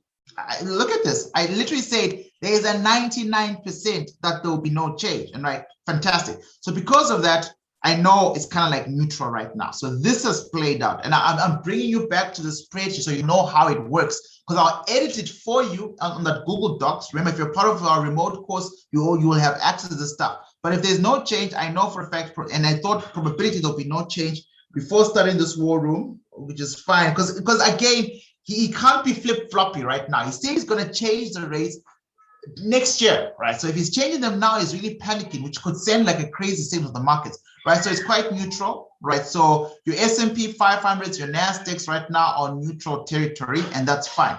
But the most important thing about tonight, Dr. Francis and everyone else, is what's about to happen for the next 45 minutes, right? Mans is about to talk about this. If he talks about this, then we're going to get a bullish run, right? Because remember, the main things are rate hike. There we go. So he's giving us an answer now. No change. Right. Now, is he going to talk about any type of tempering timeline? That's what I want to know. And what I'm going to have to kind of like listen to earlier on today, because if the rate hike is neutral, and I'm give it like a nice gray neutral color, you know, then all that's left now is not about tempering. Again, with the stimulus stuff, I don't think so. There's like a 5% chance they will kind of like create a new stimulus package. Economically speaking, at least to me, it wouldn't make sense. Why? So I'm assuming this is also going to be like a non-starter. This is the main thing here, temper discussion. And again, in the press conference at 8:30, the imminence of a temper, when is it going to start? If it gives dates and all that kind of stuff, dollar is going to dance and markets are going to dance. But yeah, thanks for that, man. Thanks for reminding me and yeah, giving us an update there. Right, guys, so that's Euro Swiss franc. We're doing okay in terms of time. I know after an hour, 30 minutes, people get tired. My voice is getting tired, but let's just finish Euro pairs, please. With the AUD pairs, I'm going to go straight to the two setups that I want to buy and sell it instead of analyzing all the other ones. are fundamental because I didn't see an opportunity yesterday. With the euro pairs, we're looking at all this stuff together for the first time in a long time, right? So this is the same setup as Euro USD, really, with slight variance, right? With slight variance, but there we go. We've got our supply.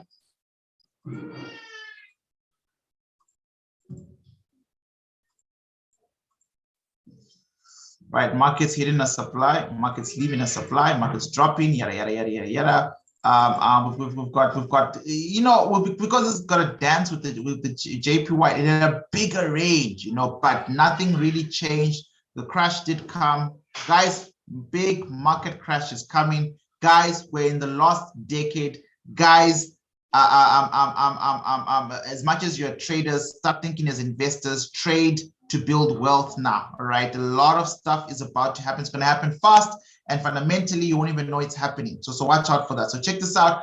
Trend line recently only got broken, right? The difference between this chart is it's nice, right? So if we break the textbook rule of trend lines, I would love to be in this long-term demand, because we know that this demand is going to pilot this thing back to the moon, right? Because or at least it's going to renegotiate the supply, but in the long term break it. So I want to see what the presidential chart looks like.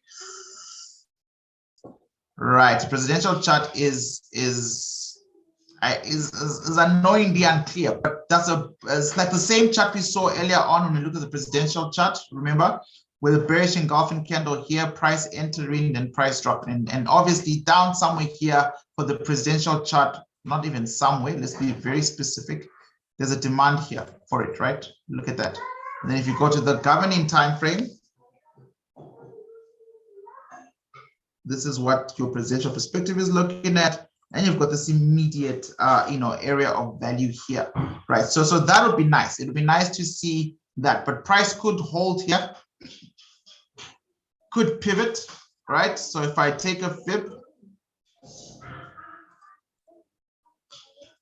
right, then you can see, if I've taught you before, those are complicated 365 candles. And let me just explain what I just did there in case it's not clear, right? So I know we're not supposed to teach in war rooms, but since we've been teaching all night, I'm going to draw a bullish Fibonacci because I can see the trend was very bullish. I want to see if this is a reversal or retracement. It is hitting a supply, so technically speaking, it's a reversal. But if it decides to stop being a reversal and price in a rush to go back up because it's removed a bearish structure, you can see that my golden ratio, my big 61.8% is somewhere here. All right, now I'm going to delete my Fibonacci because I now know where this is. In the academy, we've got complicated 365 candles. So technically speaking, for a banker, this is the whole order block, right? For a banker, because they've got a big account, they can handle it.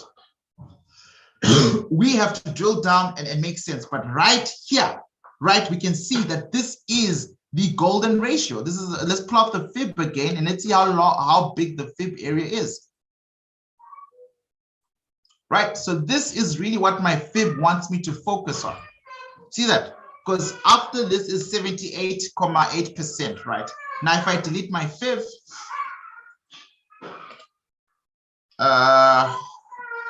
you'll see, I apologize for the noise. I think the babies are awake now. Right, so if I delete my fib and I remove this big area of value here, you can see this is going to mark out some type of area of competition for this buy. So I can remove this for a small account, right? For someone who's not a bank, right? This is a good place to hold. So I've got the area of value correctly drawn. I've got a potential strong area of competition that I'm going to mark now with the white line. And all I want to do now is to just assess this chart top down, but and see what's going on. Weekly demand removed here. So I should just see the beautiful downside. Once again, we want to see this downside to continue. We want price to at least arrive somewhere here. And it's encouraging that they've removed their weekly demand, even if they decide to pump price up. And if they do decide to pump price up, I'll be in here for a sell. Number one, I want to sell because my governor is selling. And then when price gets all the way down here, weekly supply, weekly demand, I want to buy, right? So that's that golden ratio, area of competition that I just did in front of you right now. But this would be nice first. This is the real money right now. The real money right now is to do what the governor is doing, and right now my governor is selling. So it would be nice to enter here. Price could consolidate, create a Talitha, and then drop. Right. So that's another thing to look out for. That looks like this is starting to become a range, right? 1, 2, 3, almost a month. If you add one more, oh, she got the message. Thank you so much for the tea. My throat is dying, dude. I love you. Thank you. Right. So what is this? Oh, guys, no more coughing. Yay. See, you must choose your partner smartly. Right. So this is what's going on here. I apologize. I really need this right now. Right. So my weekly demand is broken. And that means I get to go down. I actually get to drop a little bit, which is fantastic. But I'd like to see a rally up here. But I am worried that markets are consolidating, so they might take a shoot down here. Remember, euro versus Japanese yen, safe haven, right? Yen pairs were falling. So if you have to look at where they are now, I think a lot of them are still falling or about to arrive at demands if you double check.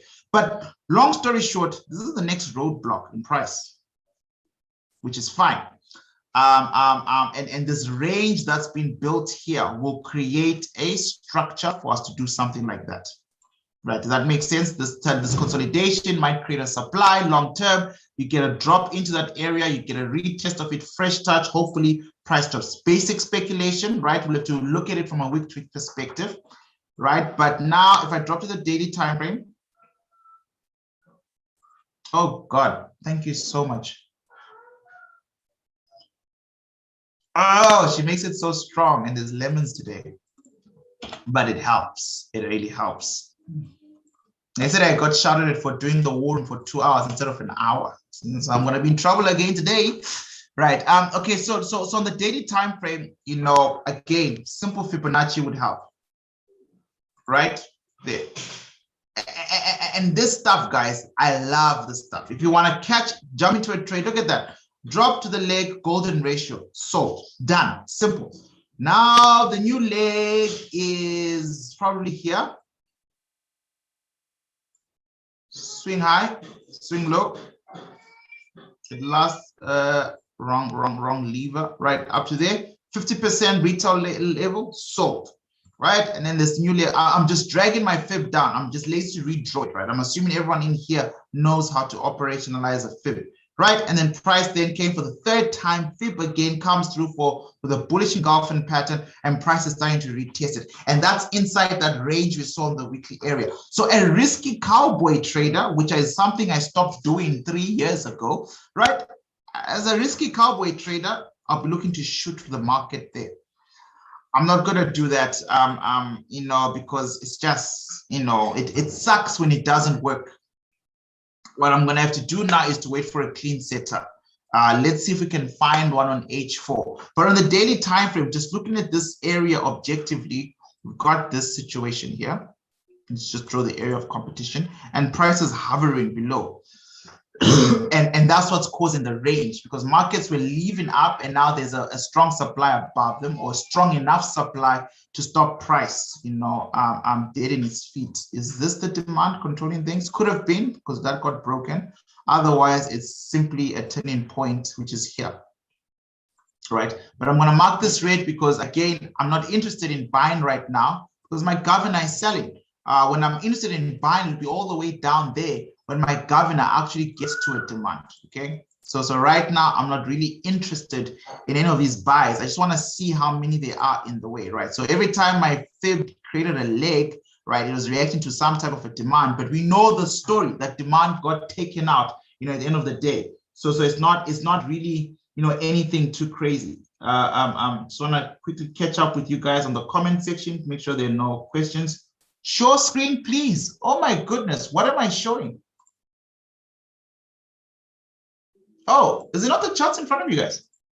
Or was it probably earlier on or something, right? Maybe it was earlier on and I didn't share the screen, but in front of you guys is the right screen now, right? But thank you. See, I love such comments and feedback, so I stay on top of things, right? So markets, technically speaking, you should have been in technically speaking, you might get another opportunity as it retests this bearish engulfment. That's number one. Number two, if you're going to take the short now, the reason why I don't want to take it is you have to think about your risk reward ratio. If your entry is somewhere here, your stop loss is somewhere there, right? But you got a demand. It's not yet broken. We don't like it. We don't want to trade it, but it's there. You know, and it can do what it's meant to do. It can turn price. No, excuse me, no good trader should be taking such trades, right? It's not worth it. It's really not worth it. So I would suggest we kind of like let this play out. It would be nice, you know, to get better setup somewhere higher in this gradient here. But if that's not possible, let's just go to the H4 and see what's going on. Right, so in the H4, that's better. Remember, H4 time frame will bless us with a couple of things. Number one, it will help us navigate hours to days. So we could get a short-term swing trade. Let's say markets range to the upside. Right, so we would kind of like close a little bit strong, which is kind of like how we are swindling up, right? I would then be waiting to shoot a market like this there, up here. Right, make this just so it's clear, and then have a stop loss, something like that, and then I'll adjust my area of value, put my stop loss just outside, and then tighten. So I'm starting to tighten this area here, and the reason for that is, number one, I love the imbalance. Number two, this is the fight. This is what's going on right now in the market. Right, this is a ranges market, right? Support and resistance to traders are having a party here, and one of them is about to be right and very wrong at the same time, right? It's just a matter of time. And so what I want to do is I want price to get out of this box, this range, make a clear decision to the upside, in line with my governor. Boom, we go for it, for the kill. And you'll see that this supply here is basically a breaking of this. So it's technically an original turn. If that's original because it broke this, or a reaction to this, but it broke it. So it's not original, but still not a reaction to this because it's no longer there, it's broken. Then we got a fresh touch this side, right? So this is a better play. I like this play. And I'm hoping that this range, you know, self-destructs by itself, so that by the time we shoot down, we've got better room. But now look what we've done. The same type of trade, same type of setup, considering the exact same demand that was in the way. Because I've simply moved down to the H4 time frame, the exact same chart and structure now offers me a better risk to reward, because I'll still have to stop at that demand, whether we like it or not. But look at that, 5:1. I'm in. I'm going to risk $1 and I can make almost $6 on it. I'm in. So this for me is what I'll be looking at, potentially swinging, well worth the risk. Again, there's always the possibility that markets are tired or not tired, sorry, but you know, or at least tired of that area and might want to shoot for the stars, right? Get a better supply, because the distance between these two supplies is not that a lot, like 20 to 30 pips. Right, so it's very possible that markets would do that, and the best way to almost double confirm yourself is to try and get some type of Fibonacci confirmation. But I won't lie, I will be trying to take a risk on this trade. I think it's pretty. I think it's pretty, and I think it's well worth the wait. And I like the imbalance. I just like everything about it.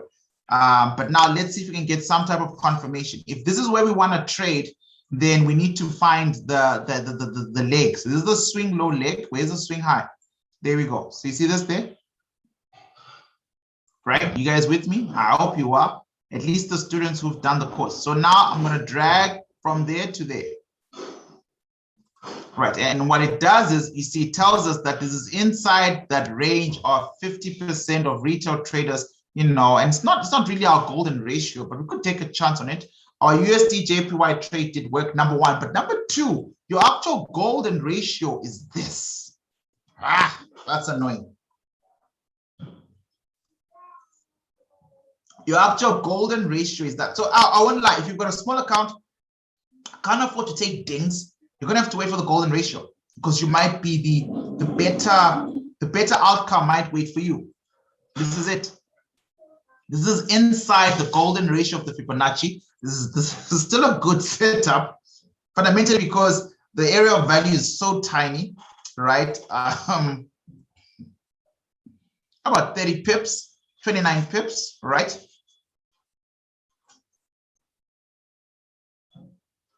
For almost 200 pips. That's beautiful, right? Granted, there are going to be some stop and goes here, but you can see every time there's a demand is tested and retested. So there'll be glass effect, weaker demands all the way down to this main one here. But unfortunately, like I said, this is a strong area of value. So now, this is the crazy part about trading. It's unfair. If you have a big account, all you have to do is reduce the lot size. So instead of going one standard lot size on this account, I'm telling you how these guys play the game, or at least how I do it. Instead of going one full standard lot size on this account, I'm gonna go 30 here, and then go 0.60 here. Right, number one. Number two, I'll probably have one stop loss. All right, I'll probably have one stop loss which I manage very carefully for the trade. And that was just an example of lot size. It's not like I'll have to really think through this in my plan. You'll see it in the final plan. And the reason for that is if you have a very big account, you can swap the potential power of leverage you're going to use to swallow the risk. So essentially now, and this is not possible for small accounts, at least not the setup. It is. It's 100 pips. Come on, guys. I've seen you guys 0.01. This is $10. Right? Why? Because but then the trader has to be psychologically patient. That's the problem with trading. People come into this game and they forget about their page. Because for me, I would swallow it. I would swallow it with my big account. I would absolutely swallow it with my account like this, right? And that just guarantees it messes up my risk to reward ratio at first, because you can imagine now I'm looking at something like this, right? So now I'm almost down to 1:2. But if markets react to this area of value and it holds and drops, I can then quickly come break even, right? And if I break even, then I'm back to this plan. In fact, I'm back to like a free trade, right? A risk-free trade if it works out. But if markets don't do that, right, which is why I'll swallow both of them, and markets do this and dig and enter here so as to get to a better, higher supply, which is also free, which they're also allowed to before they can drop. I'll still be in the action. The problem is, can traders handle this weight, this negative? Because that could be in red. What's the H4? H4, remember, is short term. So your trade could be in the red for a few hours to a few days, psychologically, without your stop loss being hit, but without you being able to maneuver around other currency pairs, right? So that's gonna be the setup. I'll see how I can address this in the trading plan, but I don't know whether I'm too excited about it, but I will be taking one standard trade here, right? So this will be how I would finally do this. Number one, I would have a trade there with its own stop loss, one that I'm okay with losing. So fundamentally, entry point here, one with a tight stop loss, not tight, but a reaction to that area of value. I'd have two entry points. The second entry point, right, would have a smaller lot size, but a wider stop. Understand? So I'm going to enter, excuse me, EURJPY twice. This is like terrible for YouTube videos, but it is our channel. Most of my people understand that I'm not feeling well. Okay. Okay. Sorry. I see what you mean there. I see what you mean about the sharing of the screen thing. I'm sorry for the coughing, guys. Once again, I just can't help it. I can't shake this thing. Antibiotics done, everything done. As we're just waiting for it to fade.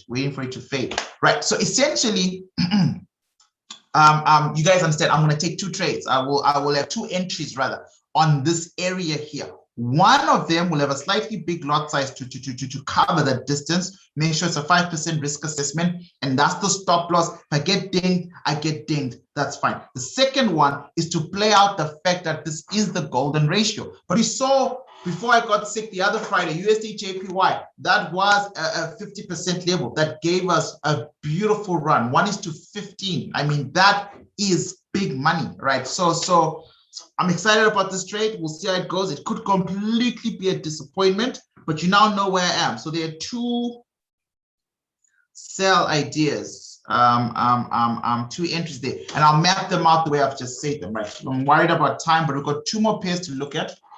Thank you everyone once again for sticking around. I hope this stuff is helpful.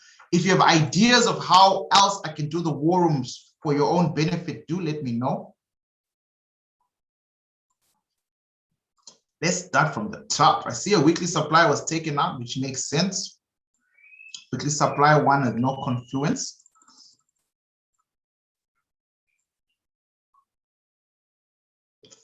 It reacted, but it's broken. But anyways, let's have a clean look at this chart first of all. So we're looking at EURNZD.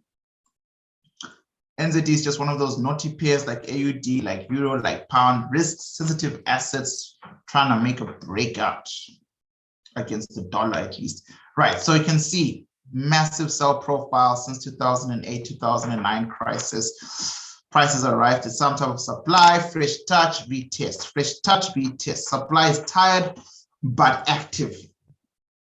All right, let's delete all these. We'll make new notes today. And the reason is because I can't even see what's going on. Right, so then markets dropped, broke a bullish trend line that had been holding price up since 2017 and broke to the downside, and then broke it and did a retest. That's fantastic. Right, so let's remove all this stuff because I can see now what I was looking at back then.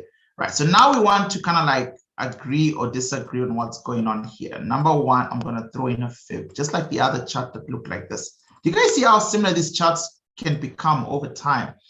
Something to kind of like hope for. You know, as a day trader, well, you know, some of the best things that, you know, professional day traders do is they give themselves 90 days. So I know a lot of you are waiting for my module 3, and a lot of you want to be day traders. Let me just quickly give you this tip for 30 seconds. It's going to require work.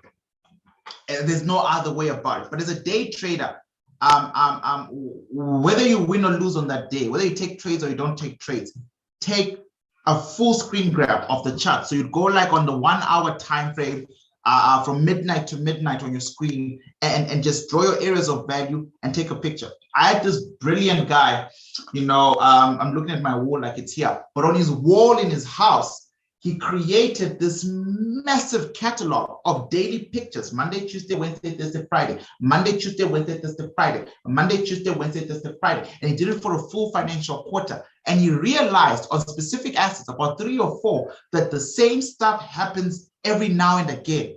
And once he understood the relationship of that inter-time frame of supplies and demands, it was beautiful. So I really would suggest that as a practice. Remember, guys, you only have to put in a serious amount of time at the beginning, and then trading pays you for the rest of your life. A serious amount of time isn't in trading, it's actually in mastering the craft, right? So it's a thing to consider, right? So there is price approaching another PCP level. It's another chart that we saw on the Euro pair. I can't remember which one it was. I didn't write it in my notes here, but again, 2.3%, there is a potential supply on the other side of a trend line, breaking a trend line, right? So that's interesting. And price seemingly seems to have arrived, right? So if you would look here quite deeply, right? Almost as if it's not convinced it's going to hold. We are approaching a new month. Don't forget this. Remember, it's a monthly time frame. So a new candle will be starting in the next 3 days on the 1st of August. So this could all of a sudden become, you know, the beginning of a drop. We don't know. But we can speculate. We can speculate, right? So our Fibonacci tells us that there is a potential, you know, continuation pattern here. The only problem I hate about this particular sell setup is how close it is to a demand, to a governing demand nonetheless, right? Even the risk reward ratio on this governing time frame makes no sense, right? It's not, it's going to be too much, no serious room for negotiation. So I wouldn't be surprised. I'm not saying that's what they're going to do, but if we come back a month from now and we see that price actually decided to come back here, this would make sense to me, right? I wouldn't be surprised if they first did that before they did that. It's just way too close, right? But we'll see. Let's trade what we have in front of us right now. So essentially, this is technically at play, but we can see that the bulls are still quite strong. As far as weekly supplies goes, I really see that as glass effect at play, right? They're really trying to chow this area. Granted, if I was to adjust the monthly supply, let me not do that. Let me draw a new one. Let me draw a weekly supply. It'll look something like this, right? And you can see, right, it's the same thing. So there's a range, there's a consolidation just underneath the supply.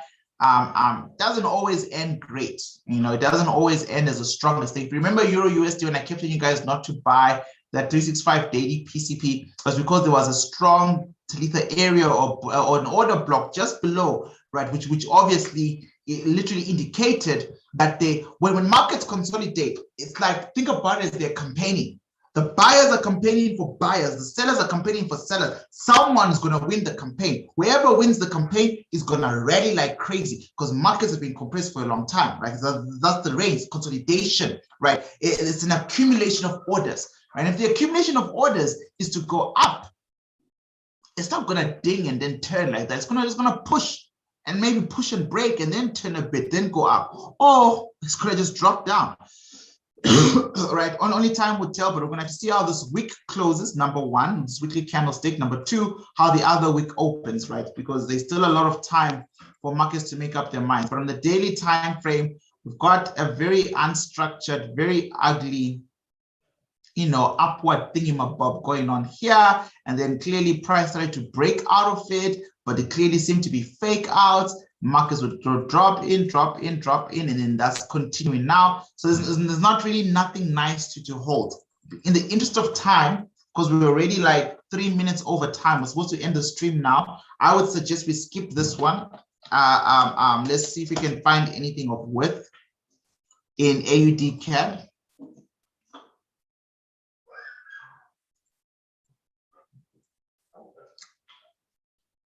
So it's pretty like simple step ladder. Find a demand, take it, find a demand, take it, find a demand, take it, stop at a supply. And that's what's happened, you know, over time. You know, the 10-year plan from 2012, like the other pair that we watched, right? Markets was the one that rallied from a monthly major turning point. It was EURAUD, the one I'm referring to right now, all the way to a major turning point supply. And in this case, it's not a major turning point supply. It is just a supply nonetheless, a strong governing supply that has held its ground a couple of times. Look at this, without exhausting its orders, right? Look at that, 1, 2, and then 3, right? So the supply, you know, means business essentially, right? But now, where is price going? The major turning points are quite high. We're nowhere close to a major turning point demand, and now we are here. This is obviously something, right? This area here is definitely something. It doesn't have our rules. We don't have the clean imbalance run and all that stuff, but it's definitely something. You can find that stuff, I'm sure, on a weekly time frame. It failed to give us a beautiful one, although one would argue that that's a bullish engulfment, right? Or at least a rejection of bullish type of you know, confirmation. And if that's the case, you can see where price is right now. Price is nowhere close to a significant area of value to make a decision on EURCAD, right? Price either has to be a supply or demand for us to move, right? So if this is a demand, if it is anyways, then we have to wait for this to drop. I wouldn't even be interested in selling anymore because I'm now inside a weekly, you know, demand, so to speak. So I know the sells are going to be extremely choppy, right? So there's not much in EURCAD as well. So I'm not going to waste too much time drilling down. And I just want to talk to you guys about the AUD opportunities I saw. So I'm not going to go through all the pairs, just the two that I've written down here. I saw stuff on AUDCAD last night after our first war room. All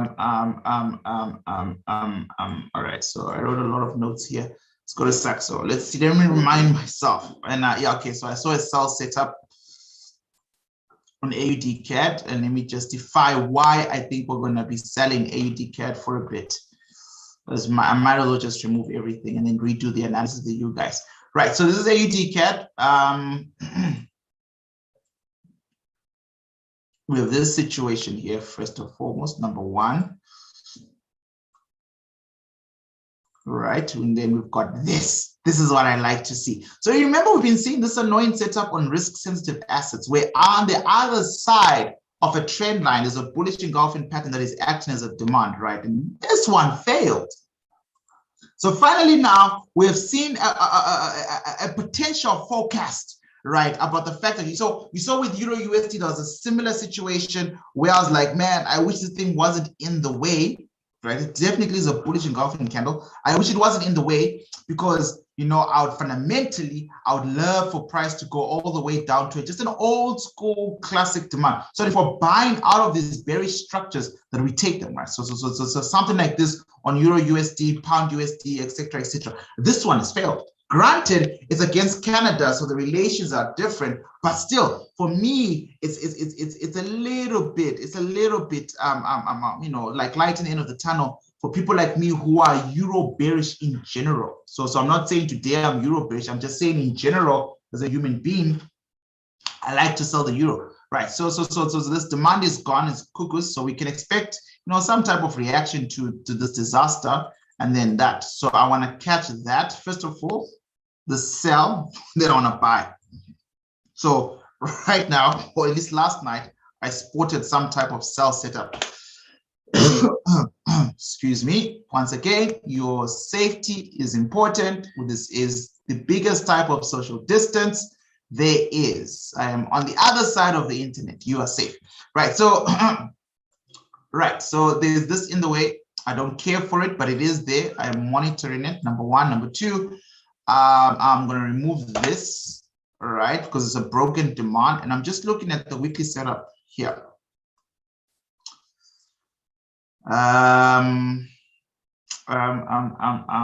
If you want to, you could have these on your chart just to remind yourself of what's going on. There's a supply there. There's a supply there. Remember, it's nice to see the argument come to being, right? A ladder of you know, downward pressure, the supply there. And as you're doing this, you're also trying to track who is in control, right? Which area of value is in control right now. There is no single demand in control. It's these supplies that are continuing the governor's wishes, right? Literally just plummeting through 1, 2, 3 demands. 3 demands, and there's the 4th one, right? Right between there and there, right? This is gonna hold, maybe, I don't know.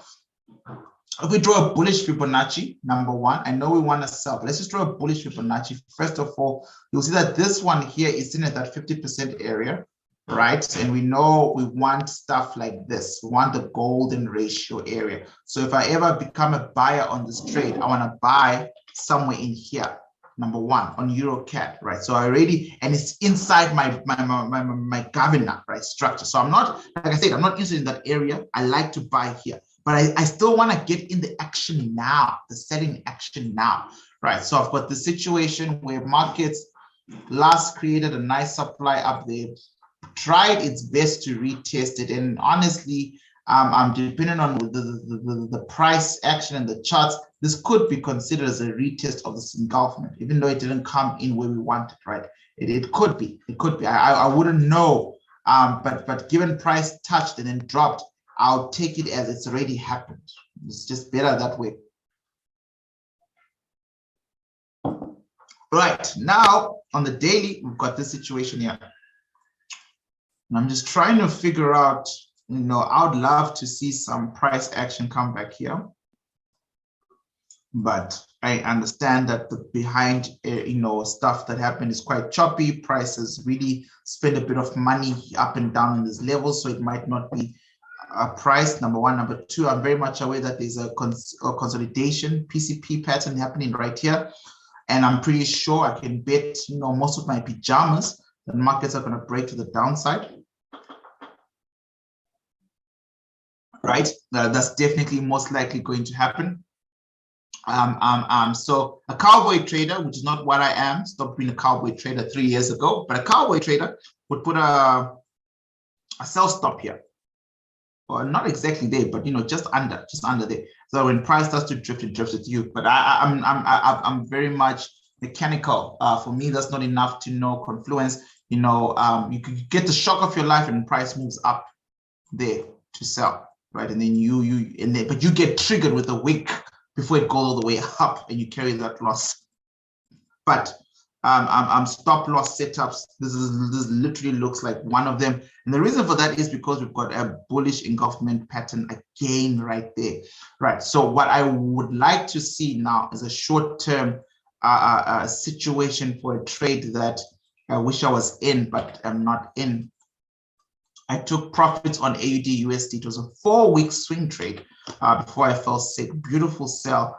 And I don't know why I didn't sell AUDCAD at the same time, because they're very similar in terms of setups. But what I want to see maybe is a return to this. So today's what, Tuesday, Wednesday? I don't know. I'm no longer teaching at night, so I don't even know what day. Okay, today's Wednesday. So this will be nice. This will be nice. Price, you know, on Thursday, you know, dropping a little bit. On Friday, coming to retest. Right. Then we start the new month and next week with a drop.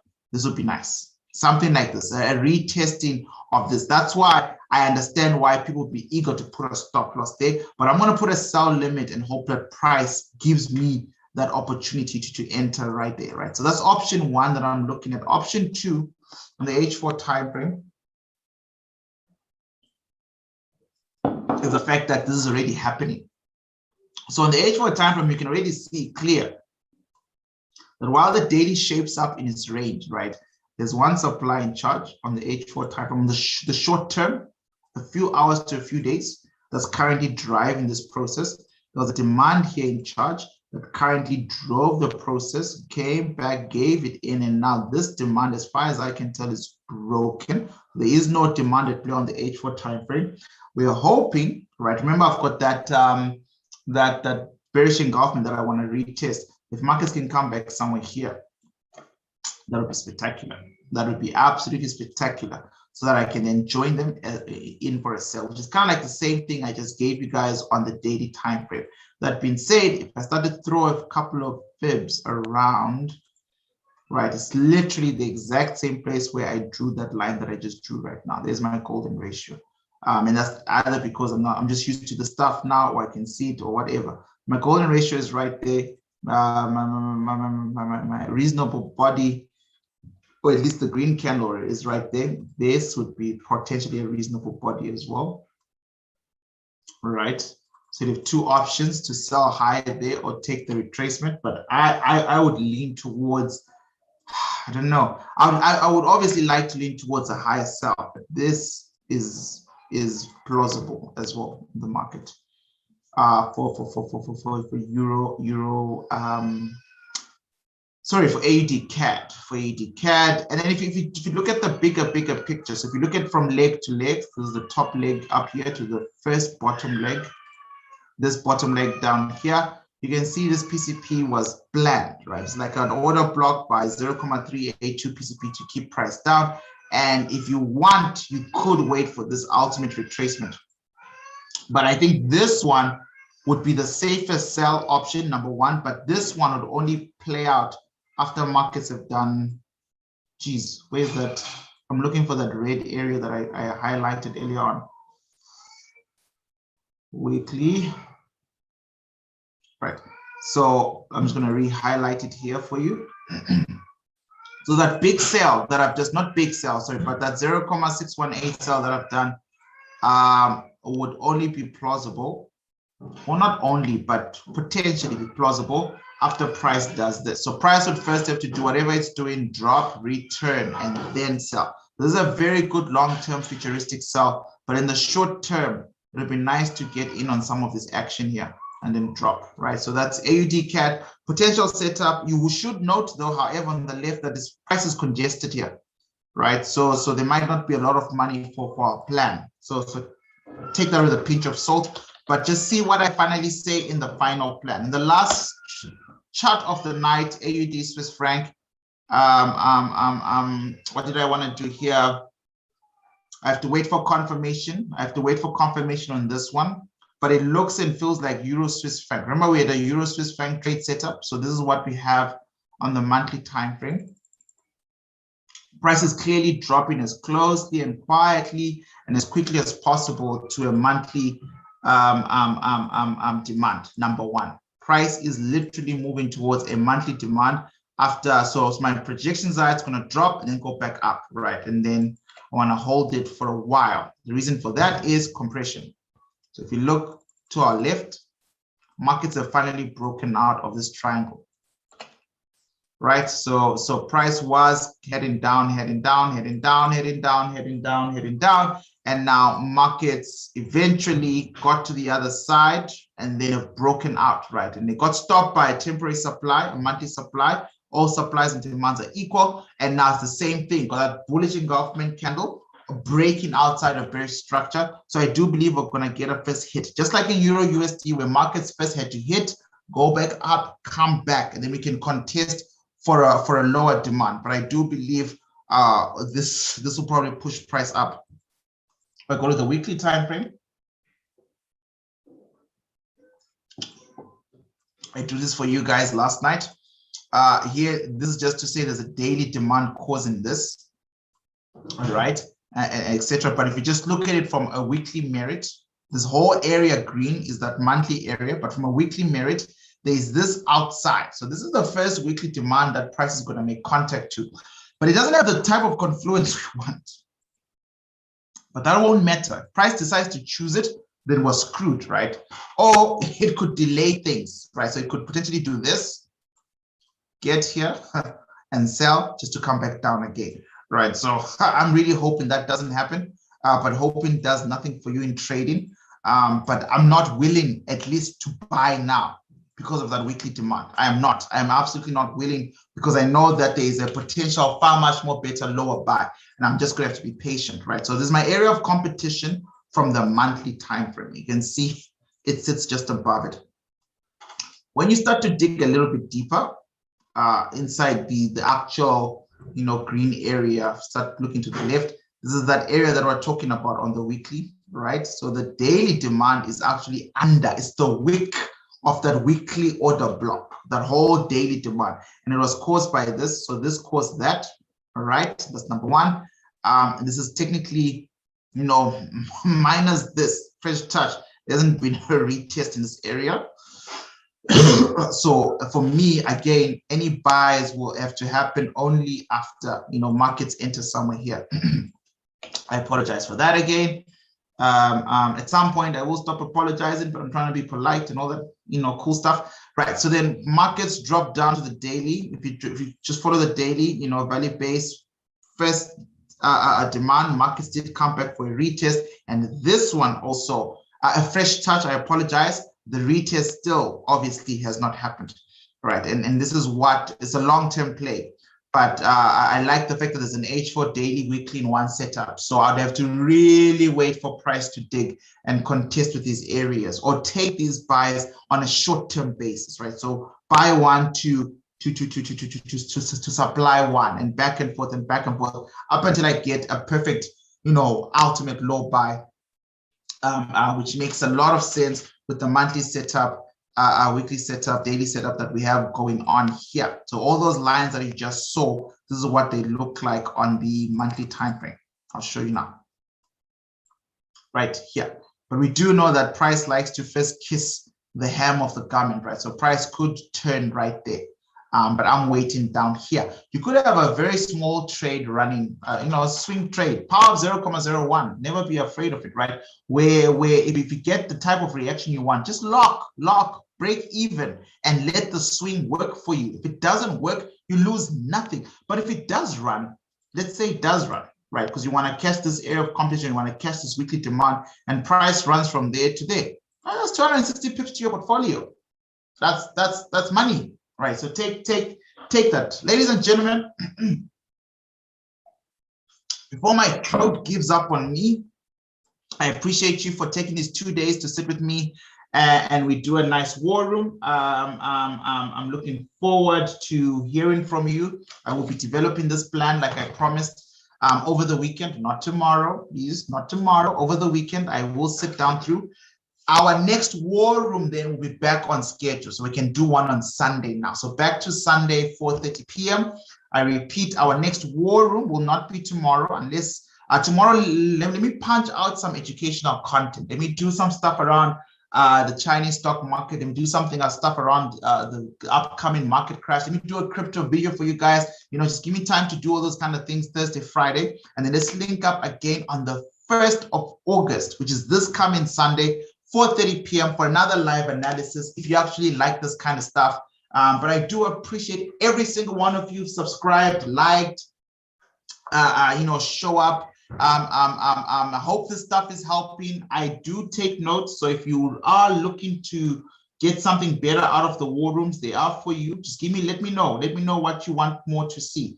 And then maybe on Sunday, the first 5 minutes of Sunday's war room, we're going to talk about just as list, no talking on the chat, just one big list from everyone of what you want me to analyze, and then it can be also about the charts that you guys want, in case I skipped your chart. But yeah, apart from that, guys, shake my hand, man. It's been a beautiful 2 hours 30 minutes. I appreciate you. Have a good night. Have a good night, everybody. I'm just going to wait for the live to sync where I am. I think there's like a 60-second delay. But yeah, have a good night, everybody. Appreciate all of you for watching. Thank you for sticking around. Stop the share. Let me pull up the charts. It's cool. It's cool. All right, fantastic. See you guys Sunday. See you guys Sunday, and you should have my actual notes by then. All right. Good night, everybody. Cheers, guys. Good night. Good night. Good night. Shake my hand. Pleasure, Eunice. Pleasure. Pleasure. Right, guys. I'm gonna sign out. Hey, appreciate you. Thank you so much. 365, guys. Cheers. Goodbye.